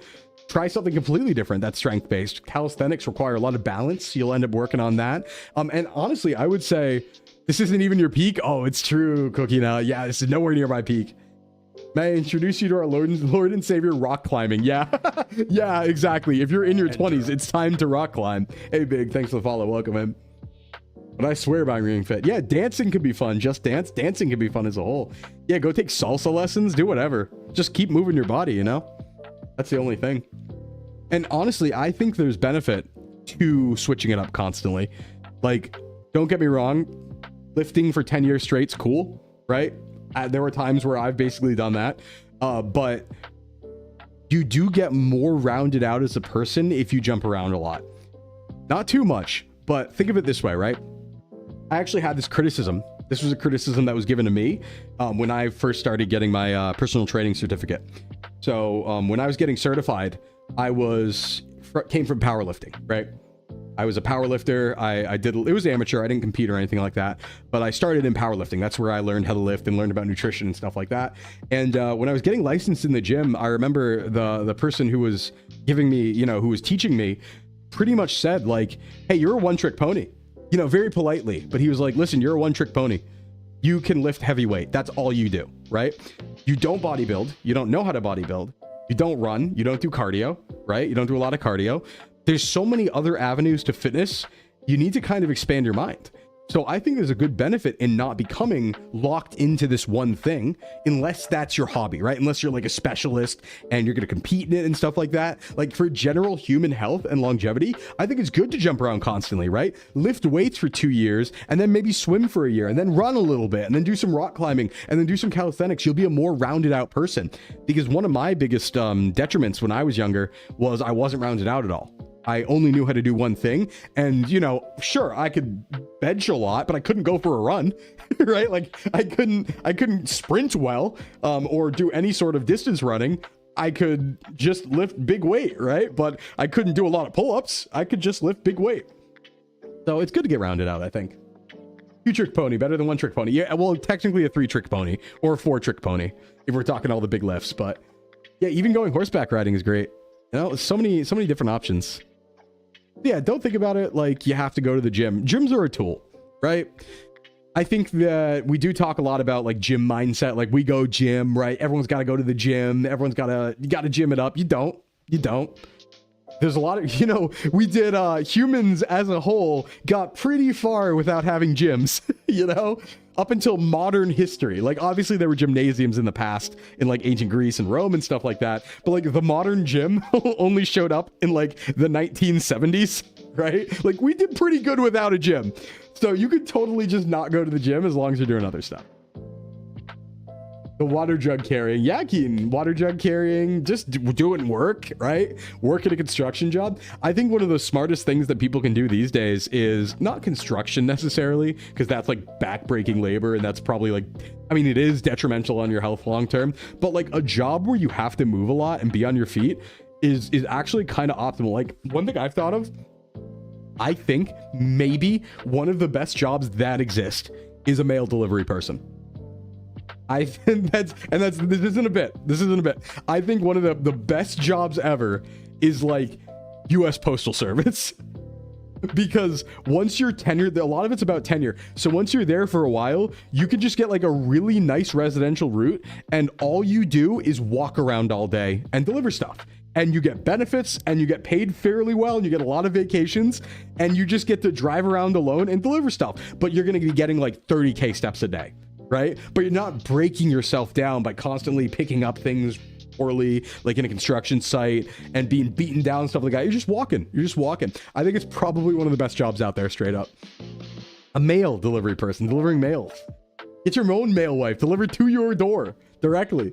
So I've thought about that a lot, where I'm like, that would be, it's like a smart move almost, where it's like an optimal health move to take a job like that. Right? Where it's like, and that's how I think about jobs. Like when I think about jobs, if I were to, not be able to ever VTube full time and my gym fell apart, all the jobs I think about are like, okay, what is going to let me keep moving, right? What is a job that is not going to be me sitting down for 8 hours, because I'm going to lose years off my lifespan if I do that. So I think it's pretty cool to think about, right? Think about jobs that keep you moving, maybe. You were very concerned about me talking about mail order wife. No, I said mail delivery person. What are you talking about? What are you talking about? On the cardio talk, how does one get to running? Longer walks, short sprints, or something else? I think what Couch to 5K usually recommends is you go for walks and you do bouts of sprinting in between. And then you, like, once you catch your breath, you do it again. I think that's the optimal way to kind of gain cardio fast and get to running longer distance, is to just like, not full sprint or anything like that, but go for long walks and just do period of running and then walking again, and then running and then walking again, right? Like make it like half of your walk is a run, or like a third of your walk is a run. I think that's one of the ways that Couch to 5K gets people going in like the first 2 or 3 weeks. I'm pretty sure. Recommend that. This is like that pre-debut model, which was the mailbag carrier. Yeah, exactly. But no, I know some male people who it's just like a nice gig, especially in like nice neighborhoods, right? Like not in the city, right? In the city, that could be really harrowing and really stressful and dangerous and stuff like that. But like suburbs, like imagine mail delivery in a suburb where there's like no cars you have to worry about because everyone's at work, and you have big wide roads, and you're just kind of like walking around on a spring day, right? And you're just getting your steps in. A bunch of dogs are coming out to meet you, and they're all nice. Mail delivery in the suburbs. Yeah. I think it's a really nice job. I know some mail delivery people. They all get paid well. They get tons of vacation. They have like they get like a pension like after a certain amount of years. It kind of rocks. It kind of super rocks. Hey, what's up, Ilu? What's going on? Welcome in. Clap. So, you know, I think about that a lot. Is like, not obviously, I'm not telling people to change their career, but if you're kind of open to what you do as a job or as a career, start, you know, maybe look into something that keeps you moving a little bit. It might be better for your health long term, but not too much, right? Because there's a lot of jobs that go too far. But now I think teachers, right? Teachers end up on their feet quite a bit, walking around a lot. So I think they get a lot of movement in, things like that. You die, but you build up tolerance to them. That's the best part. The only tip I can give them all mail delivery folks is to have dog treats. Yeah. Ooh, dog walker. That's something I've also thought about, right? Walking dogs. Like, obviously, that one's more like a you're your own boss, self-employed sort of thing. But if you're like in a nice neighborhood, dog walking can go crazy because you get all your steps in, and you just got to go for walks basically with dogs. And everyone likes dogs. So, yeah. You know? Yeah, teachers do end up burning out. You have to really like being a teacher. I wouldn't suggest it just because you want to stay moving. But if you like working with kids and you really like being a teacher, that's a good way to stay mobile. That's for sure. You just don't want to do necessarily things like construction in particular, where they just kind of like beat you up on purpose, right? Where they're like, do all these unhealthy, dangerous lifts right now. Feels like a fun thing to do. Yeah, think about dog walking. You were the child that burnt teachers out. Me too, Ilu. Me too. I feel that big time. Me too. All right, let's go. Couple more. Hey Sclimbo, I've started to really commit to a new diet and fitness to lose some weight. I've been walking around for about an hour to 2 hours every day. What are some good stretches, warm-ups, and would a weighted vest be a good idea? I'm not a big fan of weighted vests. I think that... Okay, well, I think vests are fine. Just make sure that it's on you properly. Because here's the problem, right? Is like... a good weighted vest that's like fitted to you and properly put on can help, because that's going to increase your, you know, calorie burn, right? Because you're carrying more weight around as you walk. But improperly will promote really bad posture and can hurt your joints.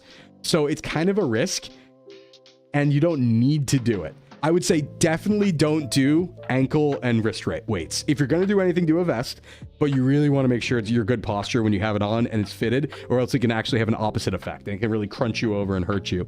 But walking an hour or two every day is great. That's awesome. If that's actually every single day, that might even be all you need to start on like significant weight loss, right? That's a lot of extra calories, and it's just really good for you. Walking is so underrated. People are starting to come on to how good walking is. We're starting to understand that, and which is obvious because we're humans, right? Like, yeah, we were meant to move and go places, right? Like, it makes sense. But yeah, good stretches and warm-ups are going to be, in the case of walking, I would say you can do static stretches. Dynamic stretches, obviously, for weightlifting, but static stretches, hey, what's up, Calypso? What's going on? Welcome in. Static stretches are good here. So before I go for a walk, I'll always just kind of like open my hips up a little bit by doing like really deep like lunges and things like that. I'll do some like butterfly on the ground. I'll do some butterfly sits, kind of like you would in a martial arts class or something like that. Just kind of open up my hips and make sure my knees are ready, because I walk pretty fast and I kind of schmoove when I walk. But that would be the good ones. Nothing fancy, right? We're meant to walk, so you don't really have to prepare too hard to walk. But I would say good shoes more than anything. Like, more than stretches, look into good shoes, as if you're going to be walking that much, you want them. So get fitted for some good stuff, maybe running shoes or something like that. And yeah, take them through their paces, right? Don't skimp on that. Don't skip on that, because that's going to matter a lot if you're walking that much. Big time. But yeah, weighted vest, I feel like it's a risk that's maybe not worth it. So I'd say just, I mean, if you're already walking an hour or two every day, keep going. You got it. When I was a kid, I used wrist and ankle weights, and my doctor told me to stop. Yeah, I did too. I did too. Weighed my backpack with the stuff I bring to the office, 10 pounds. Yeah, no, it's just backpacks, like wearing backpacks and wearing things that are heavy, like that is putting stress on our frame more than the frames used to. So if it's improperly balanced, you can hurt yourself. In fact, one of my injuries, I think, came from wearing my backpack wrong. So I didn't lift. When I first went to Japan, I was doing the backpacking trip. I didn't lift for like 3 months because I was in Japan, and I was wearing a backpack every day, carrying all of my stuff. And it wasn't that heavy because I was very light, but it was still, you know, on me all the time. And it was funny enough, right after that I had a shoulder injury. And it wasn't from lifting because I wasn't lifting. It just kind of was there when I got back and started lifting again. And I was like, oh, that could have been the backpack. So just be careful. Caught a set of ankle wrist weights not too long ago. Haven't used them yet. Good to know they're not good. Yeah, don't use them. Don't use them. They're cool. But yeah, they damage your joints. Don't use them. Don't go walking in skater shoes. Yeah, Rock Lee effect's so real. We all want to be Rock Lee or Piccolo. We all do. When the waifu merch demands your health. Yeah. Yeah. You have a proposition in front of you. Waifu merch or health. Choose. Choose. But yeah, good on you for walking that much. I wish I had a reason to walk 2 hours a day. I'm trying to get there. I walk for about an hour a day. But like, God, it's so hard to find a reason to. It's so hard to find a reason to. Right? Because everywhere I go, there's nowhere I can walk for an hour. So I end up just doing loops, or I'm walking somewhere for literally no purpose. Right? Or if it is for a purpose and there is a 2 hour thing, it's like filled with people. And I don't like walking around other people. Or in industrial areas. Also don't like walking in industrial areas where I'm, you know, sniffing everyone's car exhaust constantly. And it's loud and sucks, right? And looks bad. So it's really hard to find a reason to walk 2 hours. God, I wish. God, I wish. Super sunny yesterday. Now it's cold and raining. Ooh, ooh. Yeah, that's spring for you. It goes back and forth. False winter, false spring, so on and so forth. All those goodies. All those goodies. But yeah, I'm thinking about ad break. Thinking about time for an ad break. All right, everyone. We'll be right back in 4 minutes to keep talking. If you want to put in any more marshmallows, you go right ahead. I'm going to take a little ad break, do some stretchies, get your drink. I will see you on the other side. Be right back, everybody.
All right, welcome back, everyone. If there's no other questions, let me just check. Oh, there are. Cool. Okay, because there's one more topic I want to talk about, but please keep sending the questions if you got them. Your EP, why did you not sleep well, man? You got to sleep. You got to make sure to sleep. But after we're done with the questions, I want to talk about slime. I think it's time to have the slime discussion, okay? So we'll get to that later. Next question. I've had a gamer chair for the longest time, and it's totally decimating my sitting posture. I thought I was going to say position. I'm interested in trying to fix it, but I keep feeling uncomfortable going back to curling like a shrimp. Do you know of anything I can do that would help me start sitting better? You know, funny enough, somebody just put out a video about this. Does anyone know Syken MD, the VTuber, the Dr. VTuber, our good buddy Syken?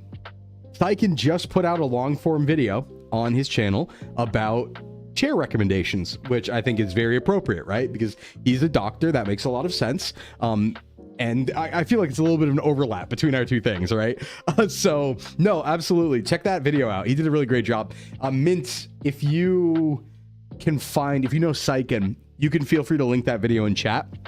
I watched his really good video. Shout out to him for that. No, he has some really good recommendations, and he's right. Like, honestly, some of the best chairs that you can get that are like fairly cheap are just Staples office chairs.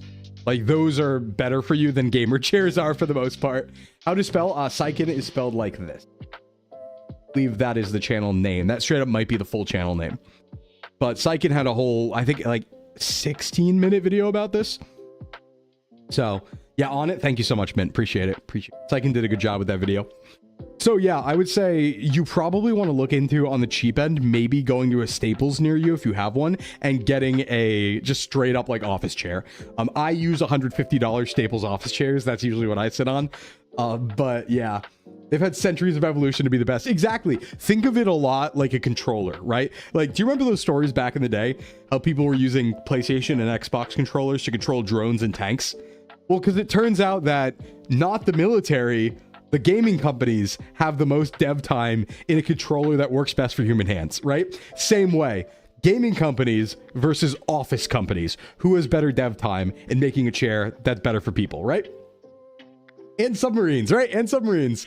No, I use a lot of Staples office chairs, and the recommendations in Syken's video I agree with completely, so I'd say watch that video. Other than that though, how to actually fix the posture, because that will help, right? But you might still want to shrimp up. I would say, honestly, this is a case where lifting weights does help. So creating muscle around your, areas, your spinal areas and things like that, like increasing your muscles, will help keep things in the proper position. So just focus, for one, on stretching, trying to stand up more straight, but also lifting can help here. One thing I would recommend for posture though, and there's a lot of YouTube channels about posture and stretching and things like that, make it a routine to try to fix your posture. So think of it like a part of going to the gym, where this is something you're going to do a few times per day, right? This is something you're going to do for 5 minutes, maybe in the morning, in the night, but just look up a variety of exercises and stretches for posture. There's a lot of great YouTube videos about that from accredited people, and that will help. That will help over time, but lifting will help as well, and getting a better chair will help. There's many things you can do there. Just ordered a mesh office chair for Amazon. So far, it's nice. Yeah, I have a mesh Staples office chair, but I've never had a gaming chair, really. Actually, no, I did have well, no, it was more of an office chair than a gaming chair, but it was like gaming chair-like, You have a horrible time leaning to my left. There is one really bad thing I do, though. There's something I did that's really bad. Also, you spent days reading through here, Reddit office chairs. No, you're right, Mint. No, you're so right, actually. One of the best things you can do is crowdsource this on a specific hyperfixation Reddit. You're so right. That is like the right way to look at anything, I think. I agree with that completely. Like, whenever I need a new piece of technology I don't know much about, I just go to the Reddit where I'm like, okay, let's see what the hyperfixation people think about this, right? My bad chair habit, though, I do something really bad. So I like to sit on one of my legs, kind of. So I do a thing where, but not sit on. So like, when people like put their leg on their other leg, right? And it's like, it creates like a perpendicular situation, right? Or they put their leg under their other inner knee. I do that. That's my thing. I do not sit feet on the ground, but I swap it every hour. So I can do seat on the ground, but only for a little bit. Not because of pain, just because I get bored. Sitting like that right now. Yeah, me too. Me too. I have my right leg under my left leg right now. But so what I can do two things. I can do feet to the ground for like 1 hour, right? For like 1 hour, I can do feet to the ground. In fact, this is how I stream. So first hour of stream, feet to the ground. Second hour of stream, left leg up over right leg. Okay, left leg up perpendicular over right leg. Third hour of stream, right leg up perpendicular over left leg. So I keep them even, right? I swap them. So I'm surely that'll help. Surely that's not bad versus just doing one side. But no, I've seen some very egregious sitting positions. Oh God, I have a friend who every time I feel so bad where I'm like, oh, you're gonna really regret this when you're older, because how he sits is, it even hurts to say, he has his like legs up near his chest, like Light sits, or like L sits, right, from Death Note. So imagine like how L sits, where he has his like legs up, right, and his knees to his chest, but also his chair is turned 45 degrees to the right, and he's like basically twisting to do the keyboard and mouse. So it's just like a constant left oblique twist. With the legs up. I'm like, every time I see it, I'm like, stop. Stop. It's not even straight. It's not even. Peak gamer performance. Even trying to sleep, I can't have legs straight. Yeah, me neither. I sleep in a ball. I curl up in my sleep. I actually sleep a little bit like a weird vampire. So my sleeping position is I hug myself. So like I literally sometimes do vampire chest. Like, you know how you see vampires coming out of coffins where they have like the X arms across their chest? I will straight up do that and curl my legs up, like really close to my body. So I like to curl around something. So I usually have a pillow I curl around entirely. You'll make leg jutsu. So yeah, I sleep freaky too. No, I'm big. I think freaky sleep's fun. All right, let's see here. I'm looking into rollerblading a few times a week as a form of exercise. What muscle benefits am I looking at? Well, you're looking at the benefit of becoming a Power Ranger. And that's a pretty good benefit. You're going to be just like the opening to Power Rangers, the movie. And that's something to aspire to. That's really, really good. That's really, really good. I think rollerblading rocks. Fun Sclimbo fact. Fun Sclimbo fact. I was a rollerblader. I could do tricks. One of my friends, not me, but one of my friends who rollerbladed with me, like we did it really seriously for a period of time, and he almost got sponsored and stuff. So I'm actually a really big fan of rollerblading. I love rollerblading. Oh boy. So what muscle benefits am I looking at? There's some cardio there, right? To some extent, right? Some cardio.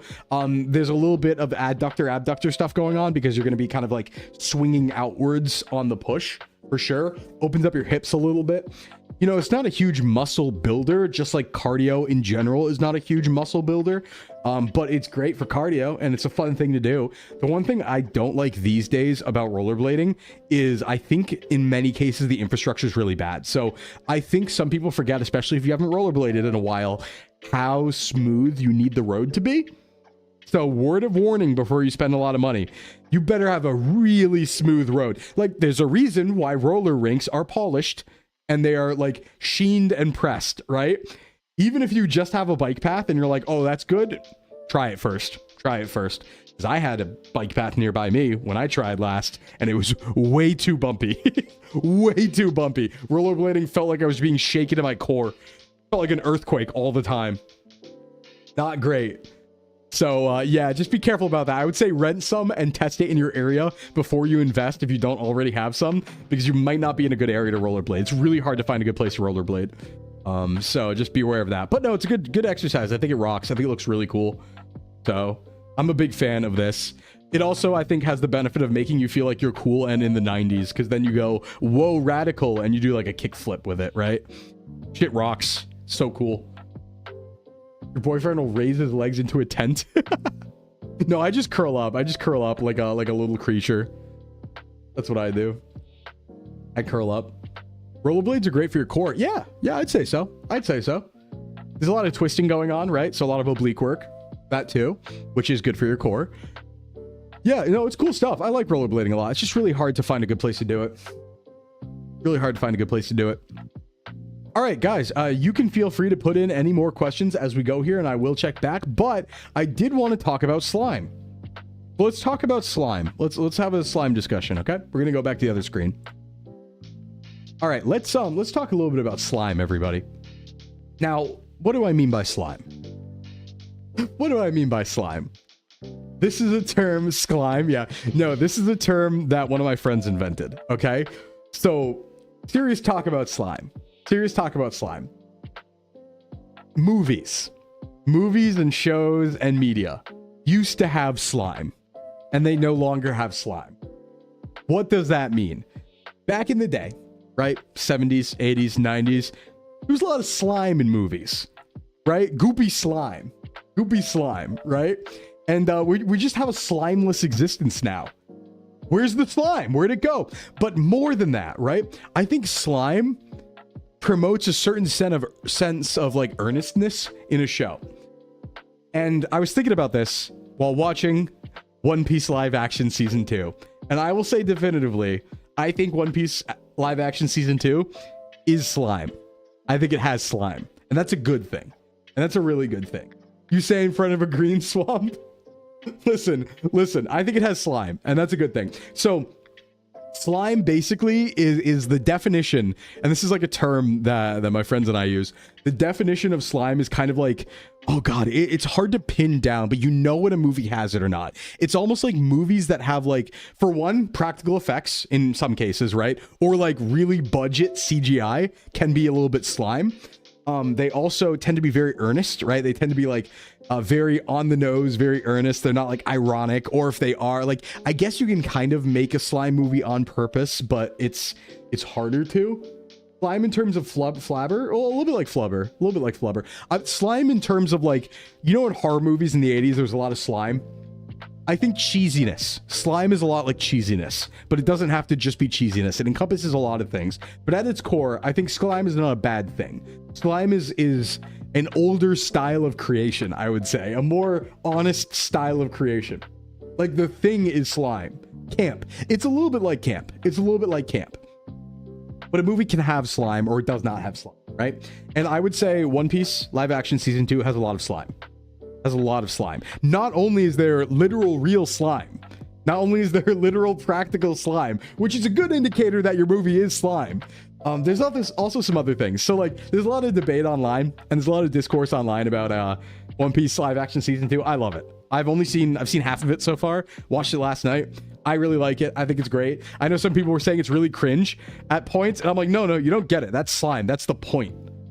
It's allowed to be, because people aren't used to media these days that's like super earnest. People are used to ironic media, right? They're used to trying to be nonchalant about everything. They're like, you know, nonchalant and like, oh, you know, like everything's like cool, and they're not trying very hard and stuff like that. No. This is slime. This is the old style. This is on the nose. This is earnest. You know what I mean? Yeah, I'm slime.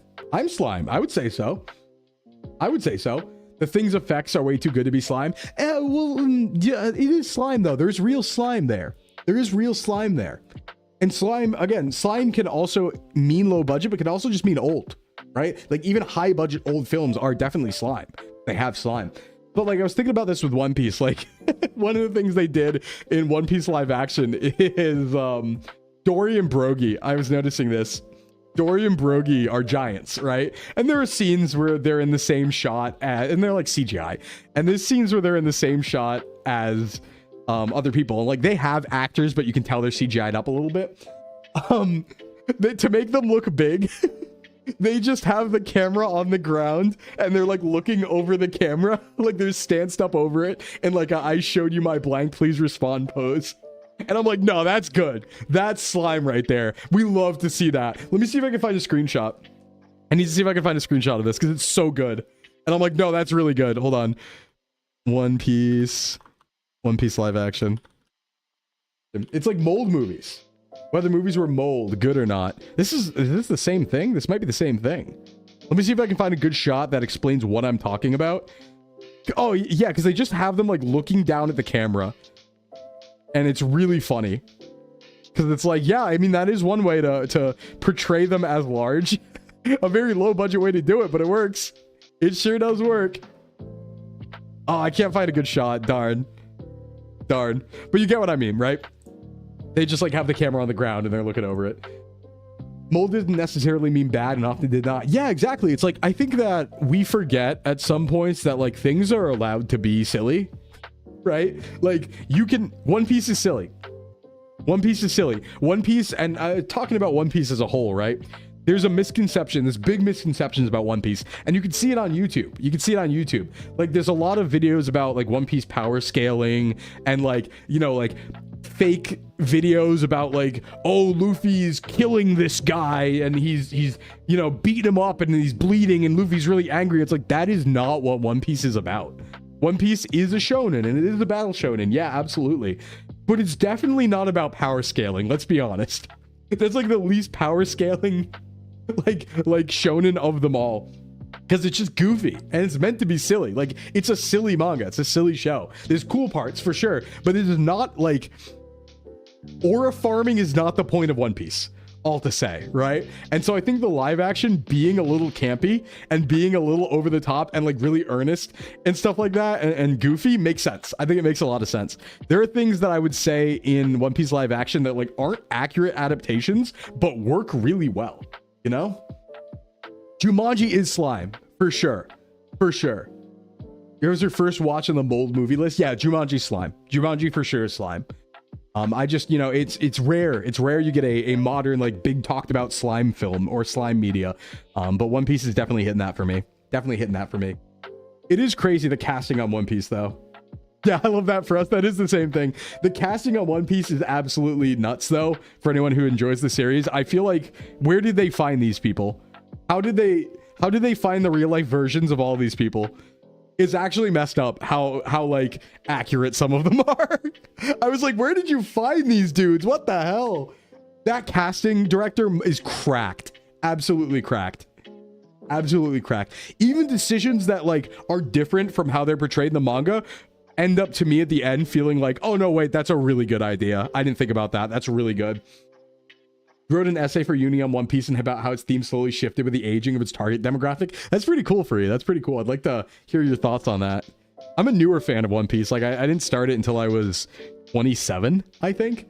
And then I caught up and I watched the anime too. So when the strongest power of the protagonist is being an 80s, 90s cartoon. Yeah, Toon Force, right? And take it seriously. You're going to take Toon Force seriously. Like you just have to watch Luffy versus Kaido once and you're like, oh, I get it now. Like, dude, he's like swinging him around like he's a cartoon character and his eyes are popping out of his skull, right? And he's giving him like, he's like bonking him and it's making like doink sound effects. Like, come on.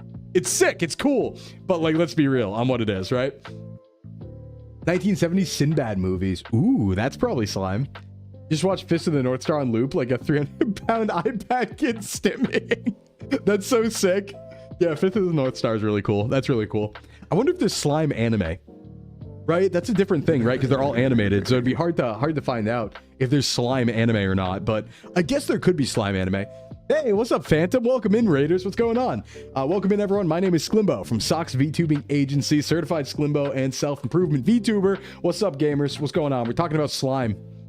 Talking about slime. No, not slime. Oh, okay, that would confuse you when I say slime anime. No. Let me clarify. We're talking about the concept of slime. Slime as a stand-in for rating the earnestness of a movie. What we were just discussing, as you came in here, Phantom, was movies used to have slime. They used to have physical, gloopy green slime, right? And not just that, spiritually, they also had slime. And I was just arguing that One Piece Season 2 also has slime. That's all I was saying. But how was your stream, Phantom? What's up? How are you doing? What were you up to? I hope everyone has a good time over at Phantoms. If you got a raid and run, feel free. Get your protein, get your rest. If not, we're sliming it. You started working out again? Can I have a head pat? Yeah, you can. Head pats. Yeah, you can. Good job. By the way, everybody, this is the fitness stream, funny enough. So we are doing Just Chatting and Fitness today. You should find a marshmallow link pinned in chat if you want to put in any questions you would like me to answer about fitness or nutrition. I am qualified to do so. So feel free. Feel free. A lot of anime is already earnest baked in. It kind of is, Cyclone. You have a good point about that. So you could say like maybe a lot of anime slime, right? Just by nature, but I don't know. Anime has also changed with the times quite a bit though. So yeah, must raid and run because I'm late, but I have a good one. Yeah, you have a good one too, Phantom. Thanks for the raid. Appreciate it. See you around. Yeah, I definitely have a bit of a I don't like the modern, I don't know what this is, but I've seen this posted around a bit. I'm not a big fan of the modern idea that like everything has to be nonchalant. I really don't like that actually, right? Where it's like you have to do everything effortlessly, I think is what it is, right? There's definitely this idea, especially maybe among like even younger people, right?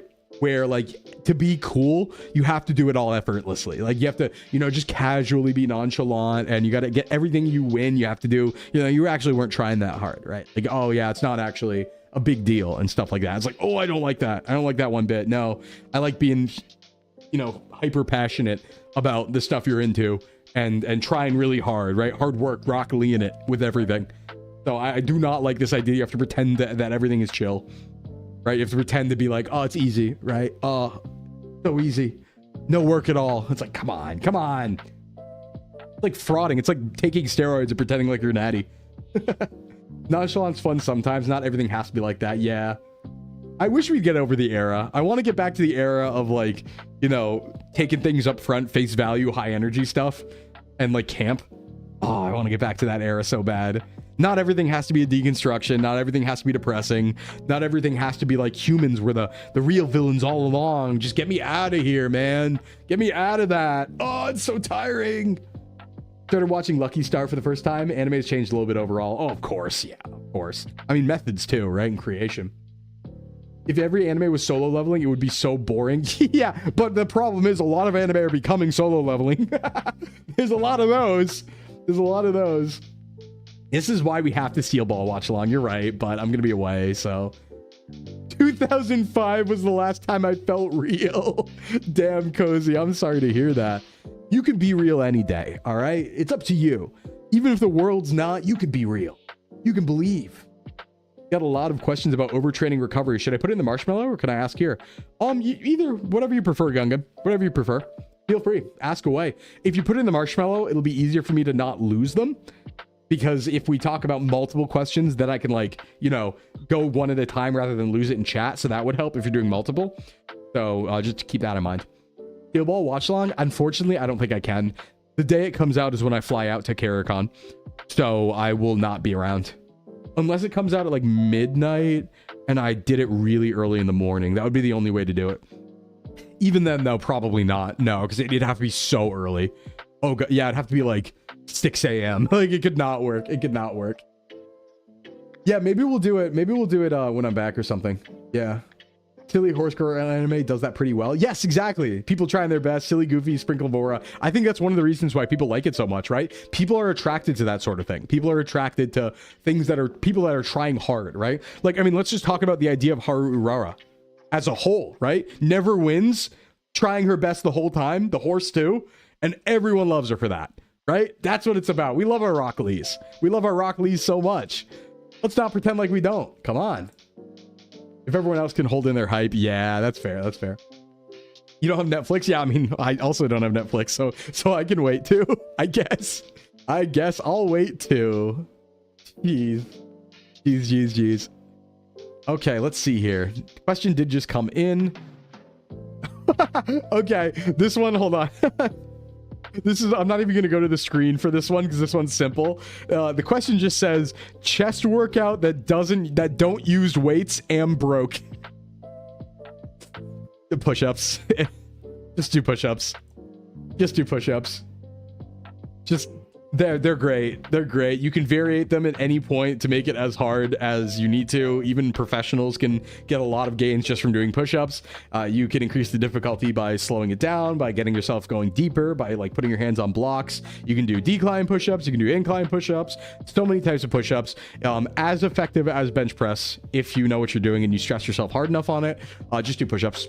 That's what it's for. Your body's good at them. Luckily, chest is a really easy thing to work out without any equipment whatsoever. So there's your answer. Just straight up. Like there's not even a better answer, I would say. Don't even have to get technical with that one, you know? Oh no, not Sclimbo on the boat in international waters with a black flag. Oh no, piracy. Oh no, oh no.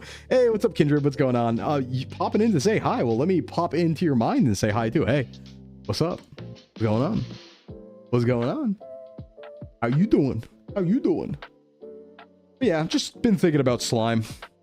I gotta finish One Piece. Maybe tonight. I don't know. I'll ask if my friend's busy. Let me take a drink. I've been putting out, I think I've been talking about this, but I've been putting out a TikTok and a YouTube short every single day. Is everybody proud of me? Can I get like a, whoa, we're proud of you, Sclim, because I've been doing good work. I've been putting out TikToks and YouTube shorts every single day. And honestly, one of the big reasons why this was done in like good faith, right? So I'm not going to say this person's name because it was meant as like a joke and it was meant in a funny way. But I went to a workshop at one point on like content creation, right? And somebody said the words to me. They were like, if you're making, oh, how was it phrased? They were like, if you're making less than 3 YouTube shorts and TikToks per week, you're trolling. And I was like, damn, all right. Damn, all right. We're doing every day now. We're doing every day now. I was like, damn. That's so real. Oh no, oh no, oh no. I mean, granted, this was under the, like, this is under the idea of like 4 serious content creators, right? This was like, you know, addendum 4 serious creators. If you're not making a YouTube short or TikTok shorts less than 3 times per week, you're trolling, is what was said to me. And I was like, damn, you're right. All right, fine, I'll do 7. I've been invading the YouTube shorts. Glad to hear it. Glad to hear it. The next thing I have to do is I have to put like a little thing on the end of the YouTube shorts that's like, here's my Twitch channel and when I'm live on the end of every short, so people will come. That's what I got to do. I'm not proud of you. I'm very proud of you. Heroic. Thank you. A12, thank you. Amelia, thank you. Kindred, thank you. Queso, thank you. Thank you, everybody. Coquina, thank you. Mint, thank you. Yeah, I'm invading everyone's shorts. Wait. Ooh, that's that's context. That's context right there. YouTube shorts. YouTube shorts. Not shorts. You know, not like that. Not like that. I wish you luck. Thank you. Thank you. Clip it and make a short of it. Yeah, listen, I'm just a simple shorts farmer. Just a simple shorts farmer. A clip farmer, if you would.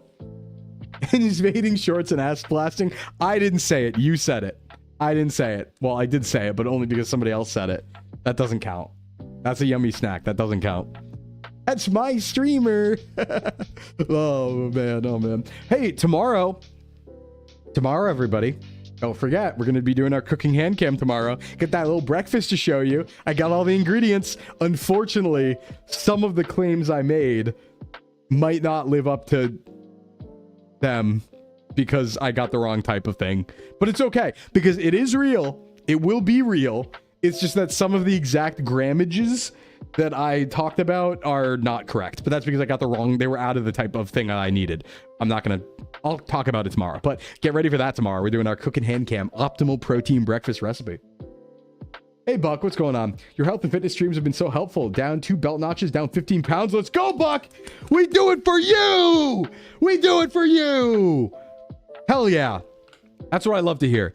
It's all worth it. It's all worth it once you hear one person who got changed because they had a little bit of help, you know? That's worth it.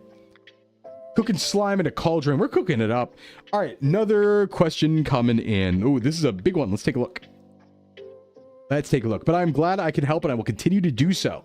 We will always be talking fitness on Thursdays and yapping. I got to focus on, I want to expand the yapping a little bit. YouTube shorts are hard to make. You know, I don't want to talk too much about like, we can talk a little bit. I don't want to get like too content brained really quick, like on stream, but I will say this. I think YouTube shorts don't have to be hard. This doesn't count. I'm having Let me hydrate. Hey, Cress. As a yummy snack because I enjoy it. And welcome in, honey. And hi, hey, Cress. What's going on, dear fitness leader? I don't think they have to be hard.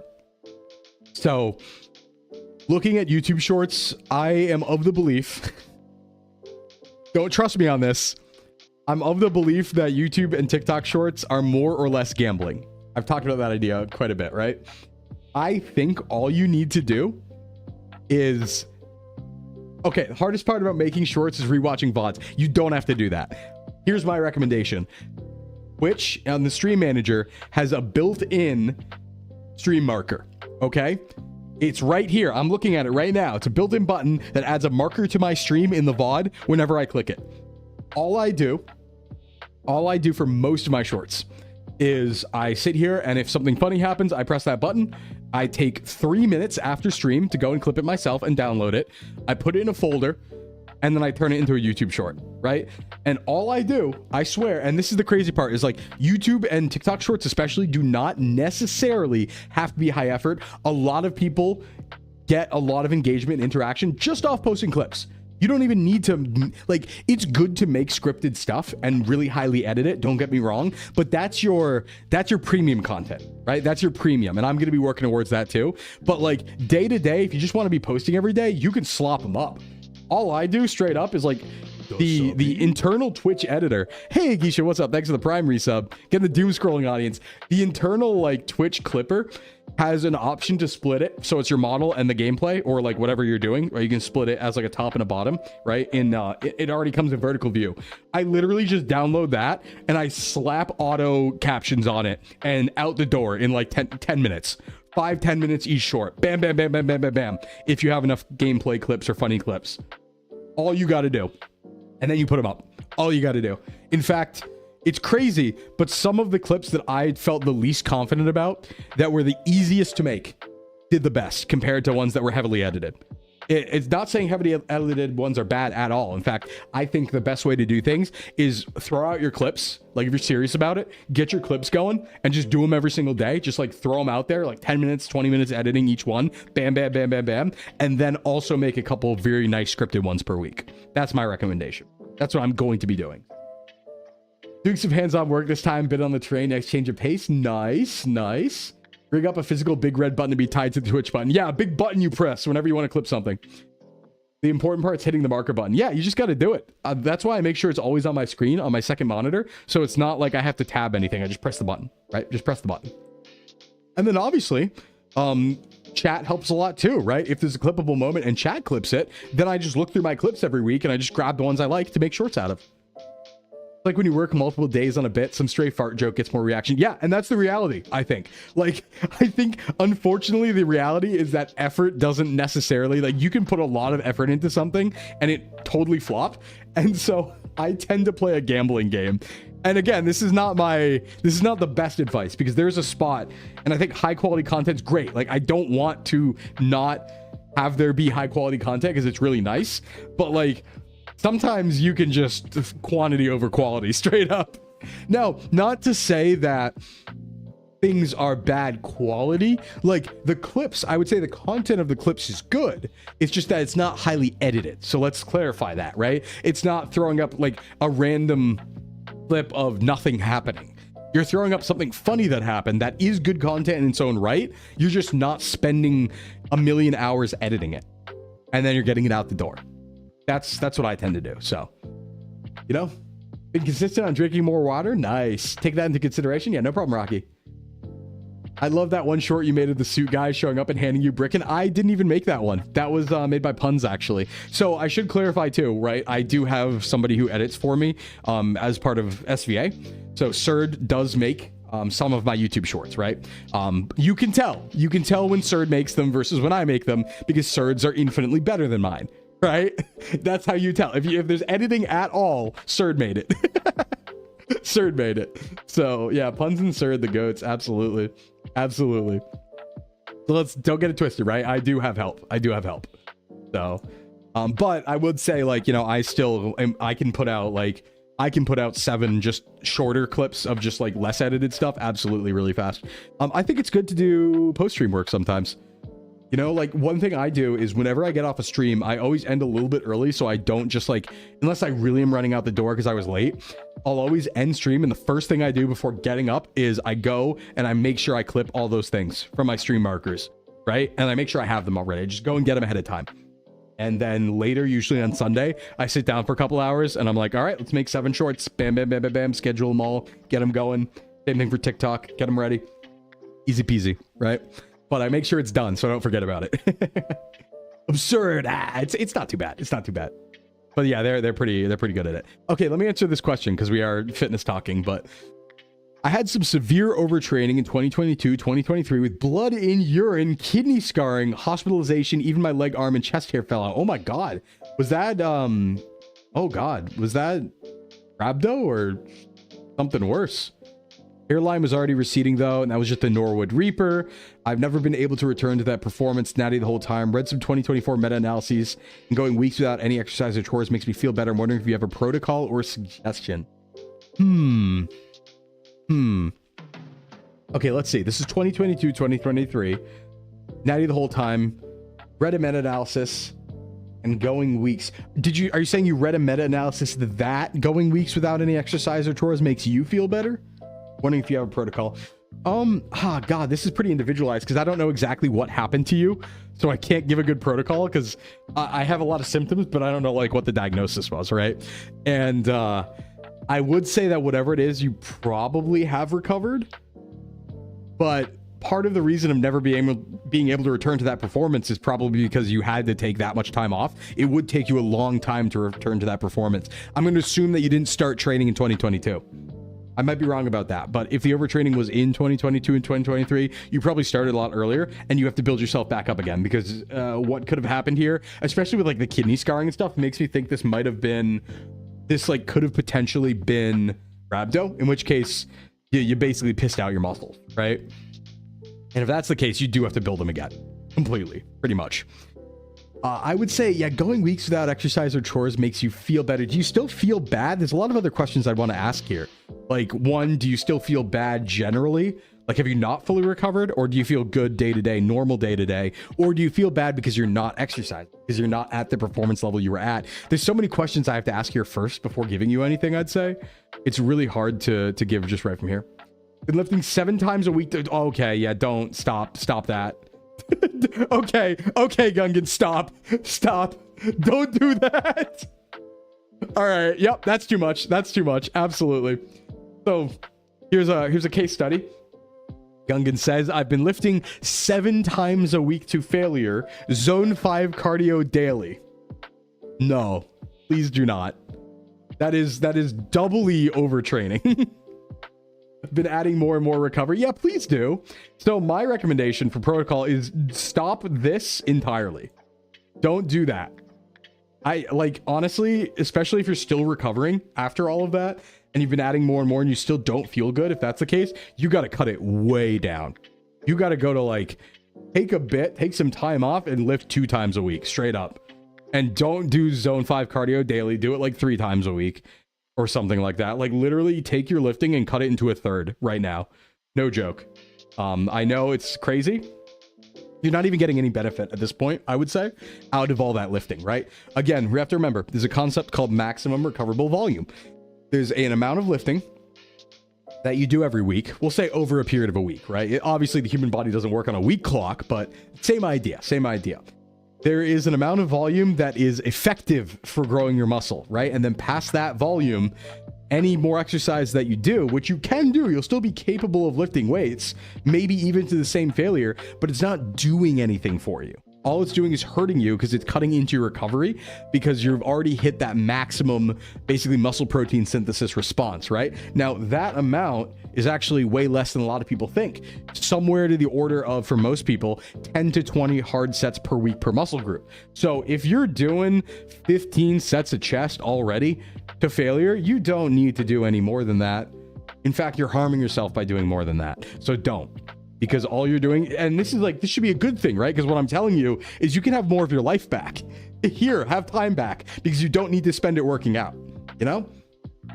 That volume was years ago. You've been adding rest days till most of the week was rest days. Okay, good. I could see why that was overtraining though. Absolutely, Gun. Absolutely. That is a crazy amount of training.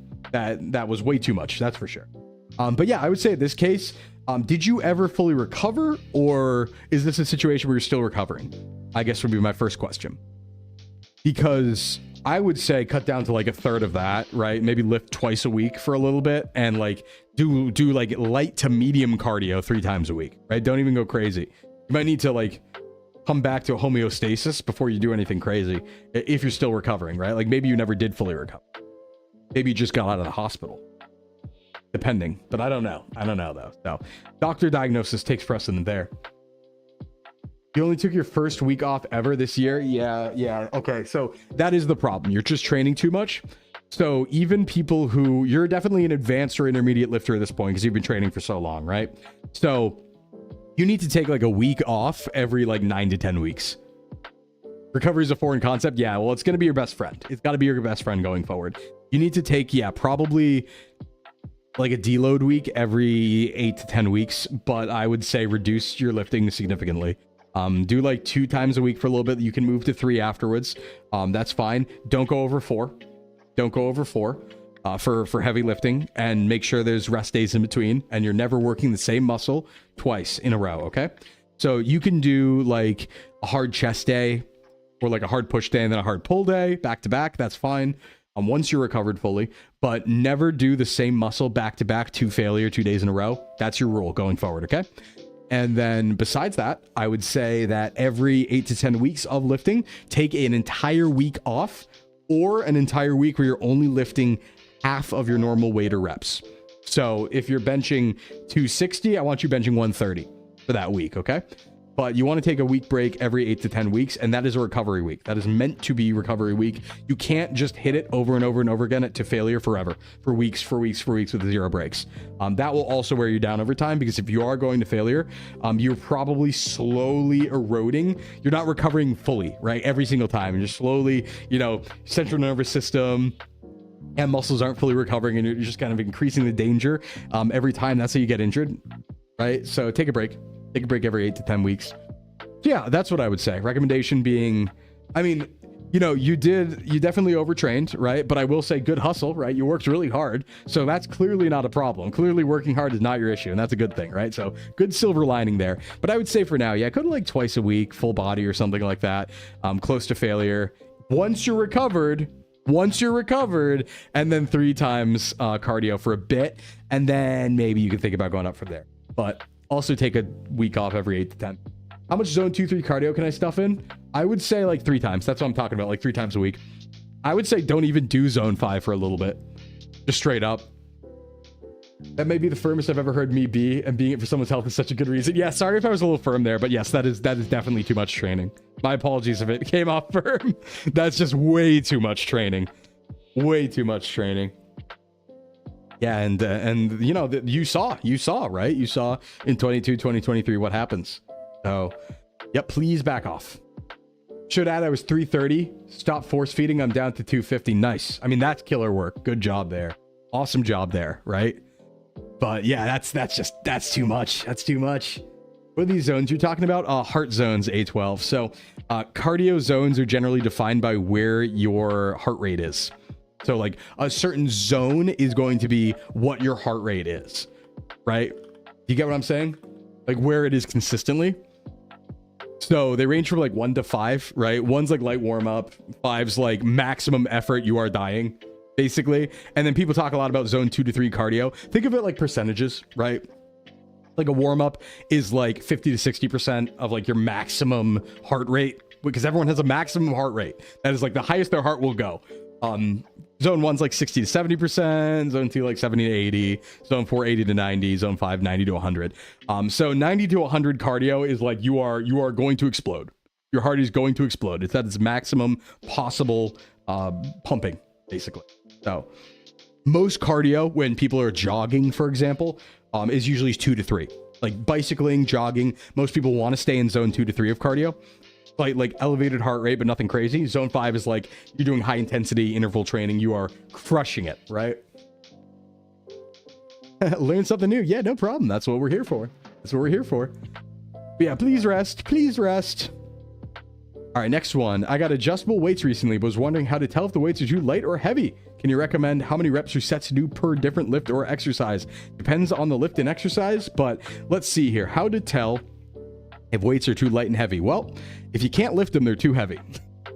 That's number one, right? If you can't lift them, they're too heavy. If you can lift them a lot, they're too light. No, but jokes aside, yeah, I mean, too heavy, obviously, if you can't lift them.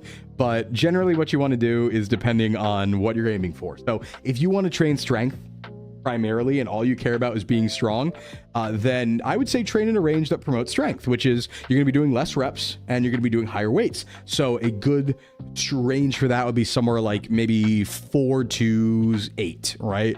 We'll say like 4 to 8. A lot of people use 5. I've used 5 a lot. If you can do something that's really hard for 5 reps, that's really good strength training, right? Very good strength.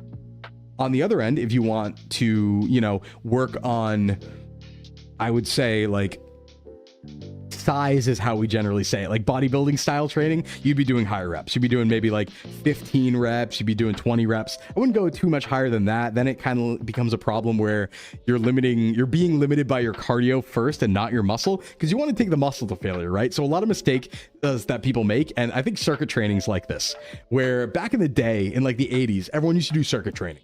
And that was like the way to do it, right? They used to do, okay, really, really fast between all these machines, no rest. But what ends up happening when you do circuit training is you're getting cardiovascularly tired, but your muscles aren't getting tired. Your lungs are getting tired, right? So you're running out of breath, and that's why you have to stop. But your muscles aren't out of energy, right? You just can't get enough oxygen in. That's the reason why we rest between sets when we're doing powerlifting or heavy lifting in general, because the goal is to grow muscle, not to do cardio. Those are two different things. So when you do too many, you know, very, very low weight, high rep, you'll end up stressing cardio in a lot of lifts before you actually run your muscle out. So another good way to tell, honestly, is like lactic acid burn. So if you're doing really, really high rep stuff, you'll get a very big like burn, like lactic acid burn, where it'll like hurt almost. That's a good sign that you're doing like bodybuilding style training usually. So versus strength training, you generally won't get a lot of lactic acid buildup in low rep ranges, just because the lifts are only going to last like 7 or 8 seconds. You know what I mean? Sclim, yo, what's up, Emmerich? What's going on? What's going on? Thanks for being firm, no problem, but I do feel a little bad about it. I didn't realize I was being more firm. I was just scared because I heard 7 times a week and also simultaneously zone 5 cardio, and I was like, oh my god.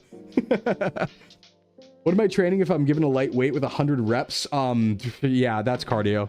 That's cardio and like suffering. That's training. Basically, how much pain can you take is what that's training. That's what that's training. There's some like rogue reasons to do it, but to answer the question, how many reps or sets to do, I would say, you know, take what we talked about before, right? A good routine as a whole throughout a week is somewhere in the order of like 10 to 20 sets per muscle group, hard sets per muscle group per week. Split that up however you'd like, as long as you're not training back-to-back days, right? So, okay, let's say 12 sets of chest. So you do, if you want to do 3 days, then do 4 sets per day, right? That equals 12, right? Math. So split it up however you like. If you're going to the gym, you know, only 2 days a week, maybe do 6 sets, and you'll get to 12 or something like that, right? Only do 6 sets of chest on the same day, and then 2 days to 12. So think about it that way, just splitting up all your muscle groups in terms of that, like volume blocks. In terms of reps, depends on your goal, like I said, but these are all going to be close to failure. These are all going to be hard sets, not your warm-up sets. Those don't count. So we love pain. He's back from kinesiotherapy, unwinding. How about you? Good, Emmerich. We're taking fitness questions and stuff.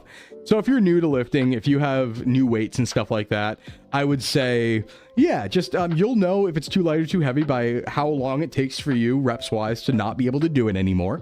So for example, if you have 40s in each hand and you're doing overhead press and then you can't do it anymore after 5 reps, they physically will not come up, then you're done. Right? Then you know I can do 5 reps of this weight. And then you just think about progression. So if you got adjustables in this case, so what you think about is, okay, starting off, I can do 5 reps consistently, and then I rest for 3 minutes or 2 minutes, and then I do another 5 reps of this weight, let's say 40 pounds, right? Well, maybe 2-3 weeks from now, suddenly you can do 7 reps. Cool, awesome. That's great. You've progressed, right? And keep doing that. Keep progressing. Keep pushing it. And then maybe a couple weeks later, you could do 9 reps, but you want to train strength, right? Like we talked about, right? Let's say you want to train strength. Okay, now you're doing 9 reps of 40. So go to 45 and then do 5 or 6, or go to 50 and then do 5. So that's your progression. You have many ways to progress. You can increase the reps, but you can also increase the weight and lower the reps. So some people will do like a pyramid where they have a range, and this is what I like doing. So I'll say, okay, my range is 5 to 8. At the beginning, I'm going to hit a weight that I can only do 5 of for something, and I'll train that really hard. Once I can do 8 of it, I'll increase the weight and go back to 5. And then go up to 8 again, increase the weight, go back to 5. Go up to 8 again. It allows for very incremental increases in overload, right? So that'd be my recommendation. When your meter is full and you Sclimvolve, I hope you get so jacked, all your messed up muscles will be big, but in a wrong way. Yeah, I hope I turn into like a meat titan. I'm like, and then I can't speak. I look like Akira. That's what I hope happens. I hope I turn into an Akira monster when I evolve. We can only pray for such times. I'm going to evolve like the guy from Dumber, and just the current model is going to explode into muscles. Yeah. All right, let's see. This isn't quite fitness related, more just curious, but I drive an electric scooter to work. I love electric scooters. They're really cool. And the road's quite bumpy a lot of the times. Does that burn some calories or something? No, not really. Is it like those elastic bands that shake your body? Those also don't work. So no, not really. I mean, yes, they are like that, but those don't work. So yes, they are like that. Is standing straight and maintaining balance during the whole thing actually doing something to your body? A little bit, yes, but nothing significant. So balance wise, yeah, you will get some very minor balance gains out of balancing on a scooter, right? And a bumpy road, like trying to stay stable. Nothing I would ever count. Nothing I would ever try to count as exercise. Nothing I'd ever count as significant muscle gain. There's going to be a minor effect. You're going to get better at it, right? It's a skill. You'll get better, but nothing that's going to change anything about your body, I would say, you know? Yeah, it doesn't really do anything. Yeah, it doesn't really do anything. So nothing that would change anything about your body, but you will get better at it as a skill, right? Just like you get better at skateboarding, or you get better at biking as a skill. But because it's an electric scooter, you're not actually doing anything besides balancing. So you won't get gains from it necessarily. Yeah, you gain balancing skills, but not fitness. right, pretty much. But I do think electric scooters rock. I think e-bikes also rock. I love them so much. They're so cool. I have one. I have an e-bike, though. I have a really big e-bike. Now, if it was a bike, on the other hand, yeah, I mean, e-bikes are great for training, I think. I think e-bikes are an awesome tool for training. Because here's the thing, right? Like, people will poo-poo e-bikes and they'll be like, oh, what a dork. He's using an e-bike. He can't use a regular bike. And it's like, no. It's not about that. It's about training, right? Think of it this way. We just talked about overtraining. Right? If somebody's using a bike as transportation, think about it. Every time they use that bike, they're getting exercise, which is good. But what if they're already exercising a lot, right? What if they have a physical job? Maybe they're biking to their construction site, right? And they also lift. And they also swim. Do they really need to be burning even more biking? No, probably not. Probably not, right? Or a good example, right? Maybe you live in an area with a lot of hills. Do you want every time you go outside to be a hill climb challenge? No. So use the electricity to make up for it, right?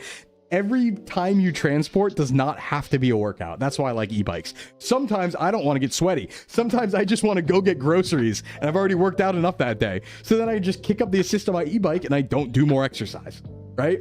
It's good to do exercise. You should do it, but you don't have to do it. Like, I like the option, and it is an option to not have to exercise every time I travel somewhere, right? Because what if you are going somewhere nice? And you need to wear nice clothes, you don't want to get sweaty, right? So many times where it makes sense.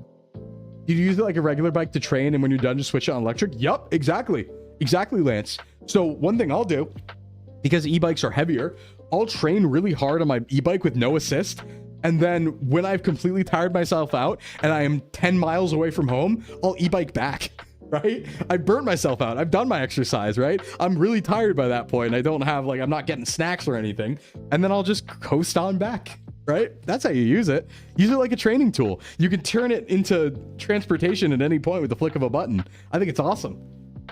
E-bikes go faster than normal bikes. You can commute way easier. Yup, true.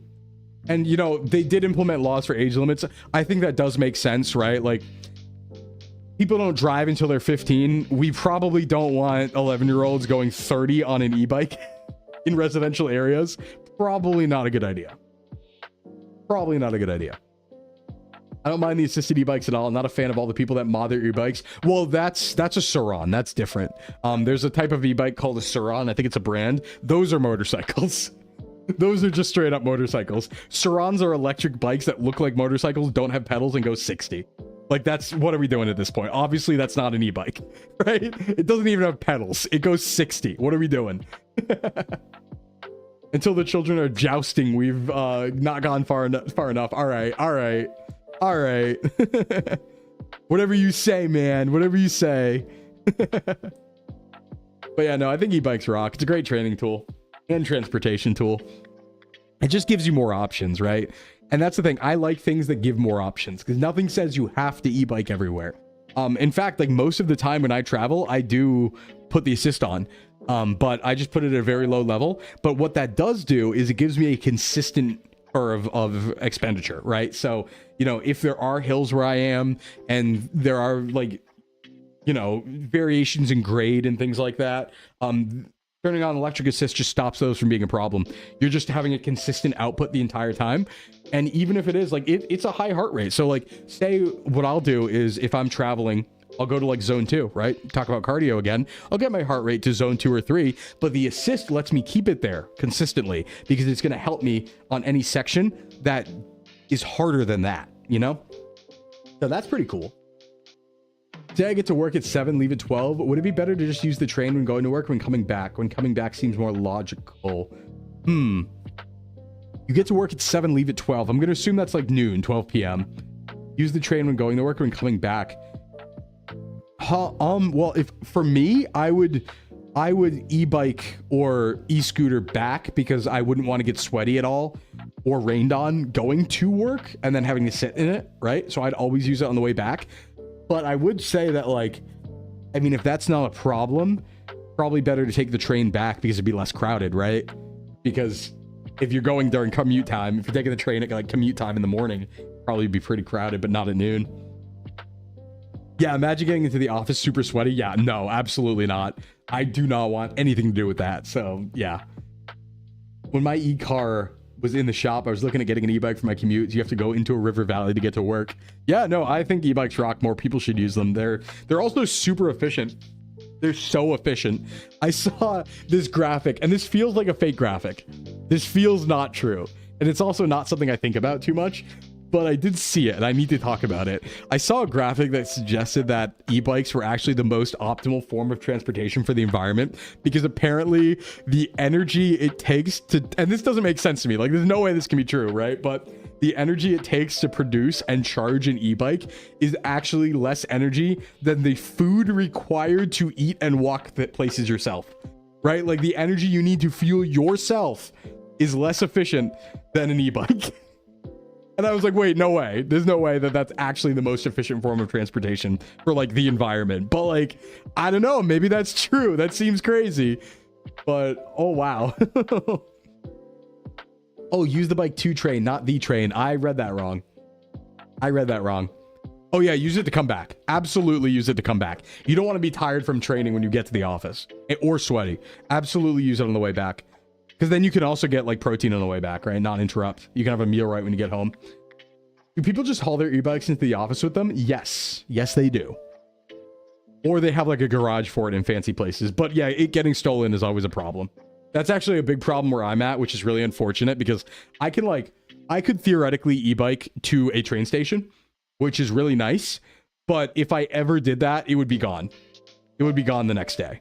So it sucks because it's like, I do have the infrastructure to e-bike to a train station, but I can't because it will get stolen. So it's like, damn, that sucks.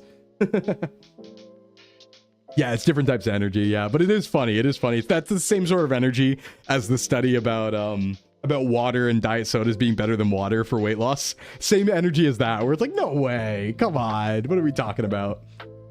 Yeah, you'd be scared of it being stolen. True, true. No, you pretty much just have to bring it into the office at that point. But they should accommodate that. They really should accommodate that. I've not known many offices where if you work there, they don't let you like bring it into a hallway or something.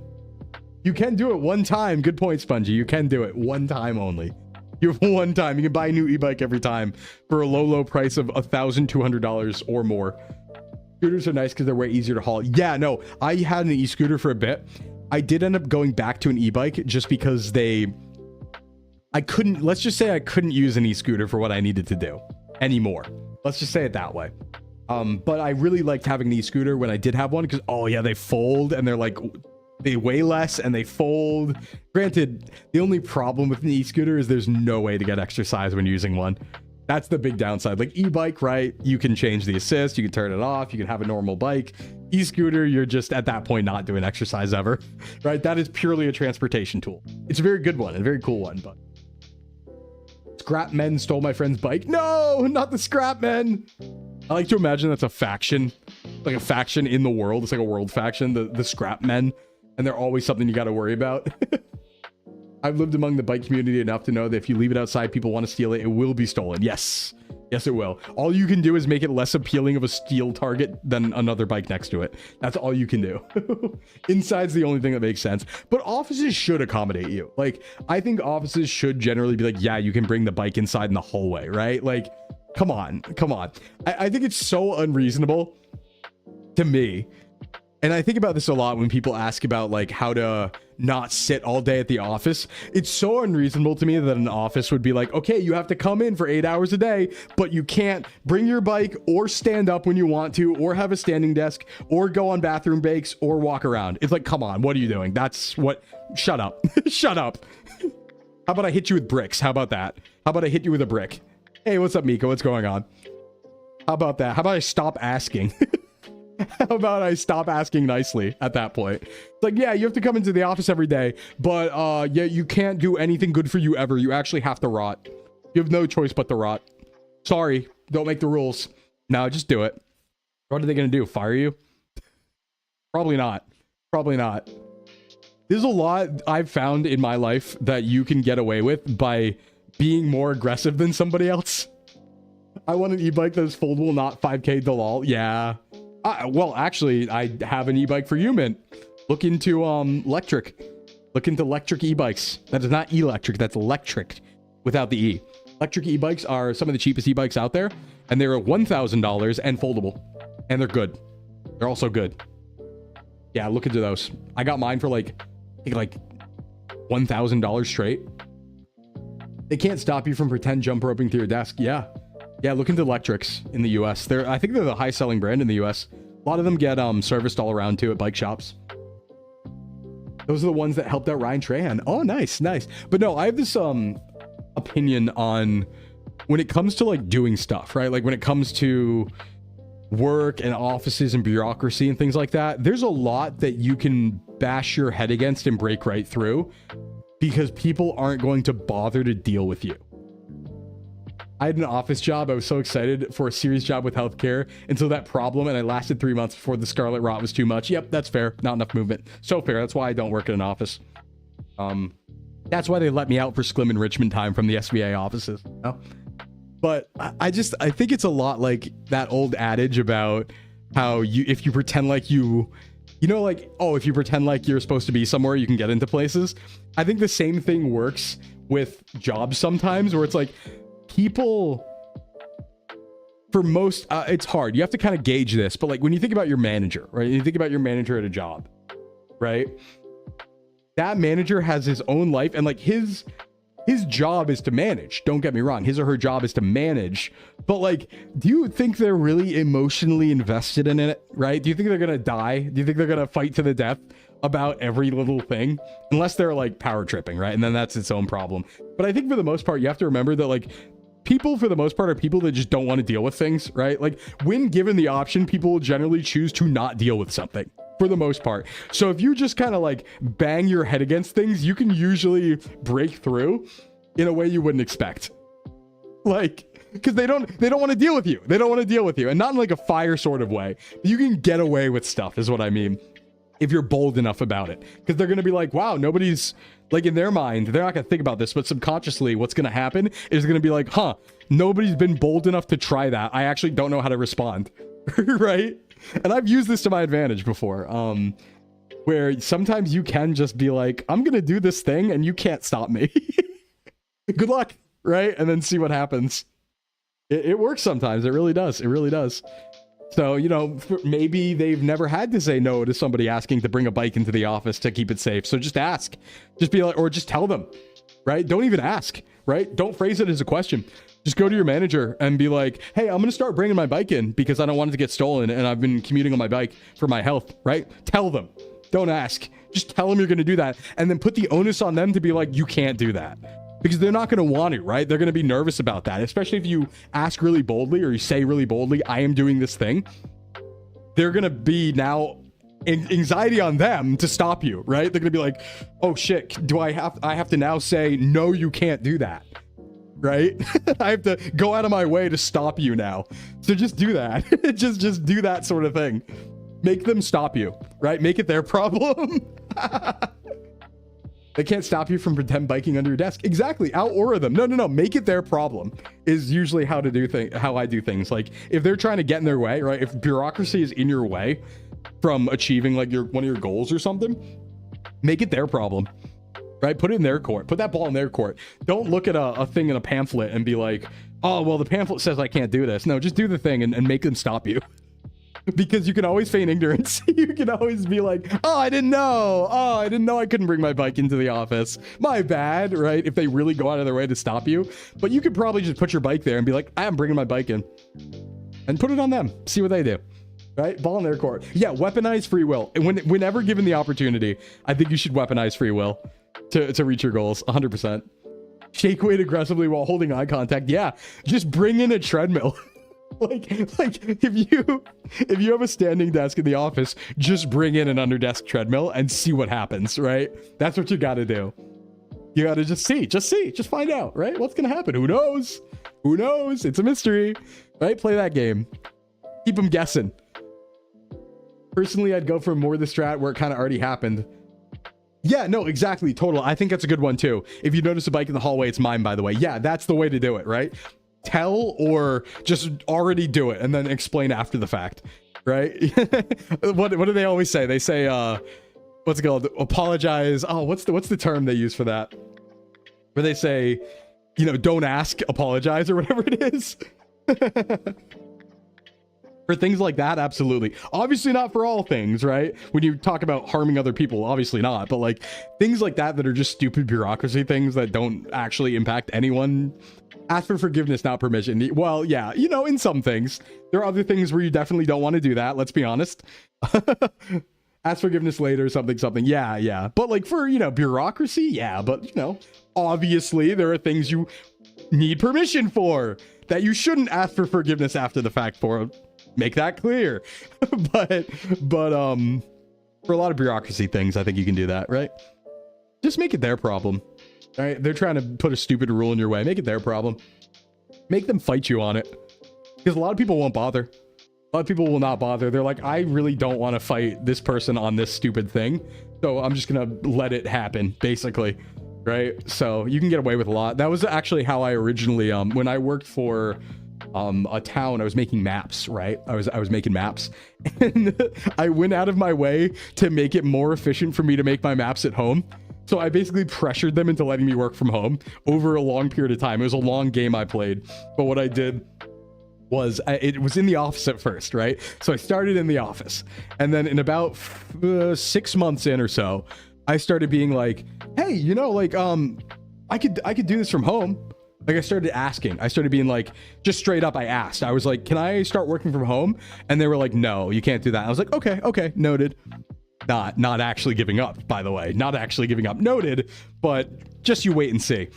And then what I did was at home, I bought the premium version of the map making software that was on the computer at my work, right? I also had a better computer at home than the one at work. So then what I started doing was every time they needed a quote on how long something would take, I would say something to the effect of, yeah, well, you know, if I do it right here, it might take like half a day, but I actually have the tools at home to do it in like 2 hours.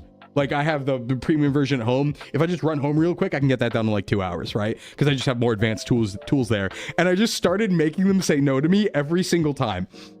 Because I just kept giving them a more efficient option and being like, yeah, well, you know, this might take like 2 days, but if I could go home, you know, it's like 4 hours, right? Save some money. And yes, I did make maps like GIS, exactly GIS. Yes. Mostly I did drainage and sewers, but also municipal, like 911 sites, like E911 sites for fire and stuff like that, and like flooding maps and stuff like that with FEMA. So a lot of different things. It was kind of like an all hands GIS kind of things. I was kind of the go-to guy for any GIS stuff for the towns, for a few towns. So yeah, I just started pressuring them that way where I was like, well, you know, I could get it done faster and it's a lot more efficient because I'm on hourly. So you save money if you let me go home and do it. And so just over time, I beat it into them that I'm going to be working from home. And then eventually they gave in, right? And they were like, well, all right, just, you know, go home real quick and then we'll chart it. And I was like, okay. And then I did good work when I was at home and I was more efficient.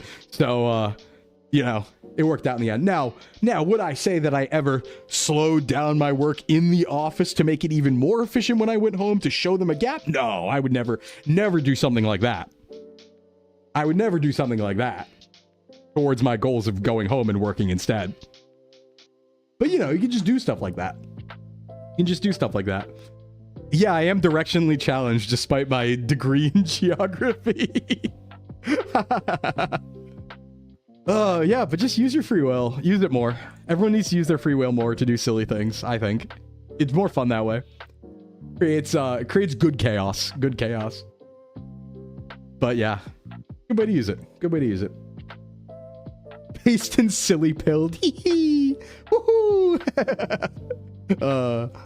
Let me take a drink.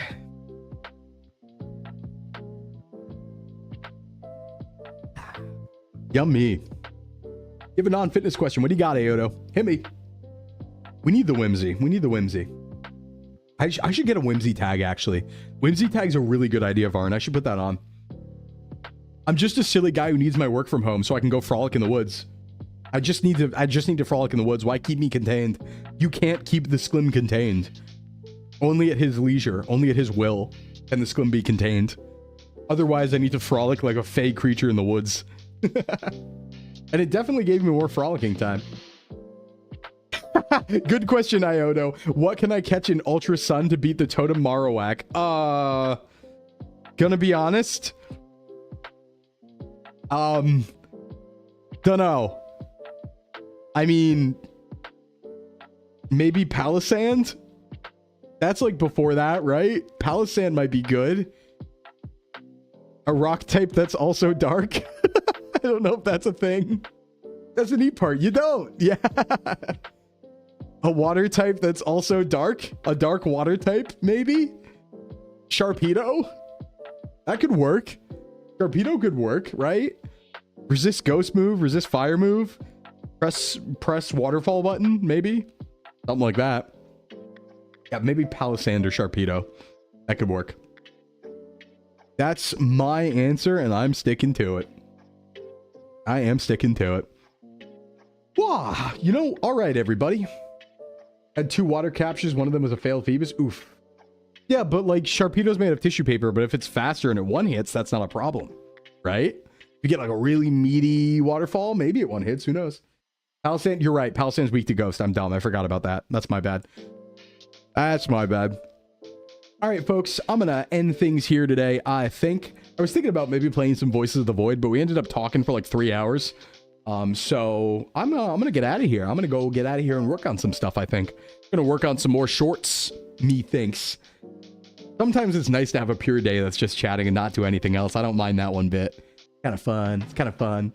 But everybody, I will see you tomorrow for our cooking hand cam. We're gonna be making optimal protein recipe. Oh, hey, Gavin, we're heading out. But thanks for being here. How are you doing? We're about to raid out, though. But stick around for the raid, everyone. Thanks for coming by today. I'm glad to help answer all the questions and do some silly just chatting. And I will see you tomorrow for our hand cam or cooking. Look forward to some of that. And you know what? You might see Sclim hands tomorrow.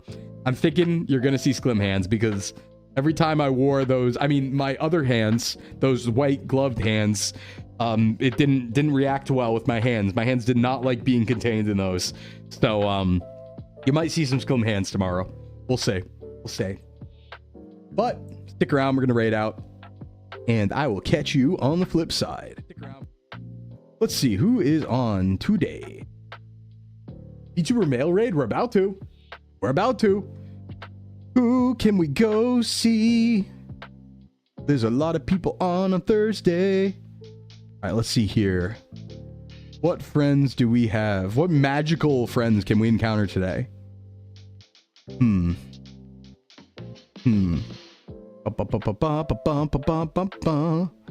me go to... Oh god, there's many options. Who's doing what?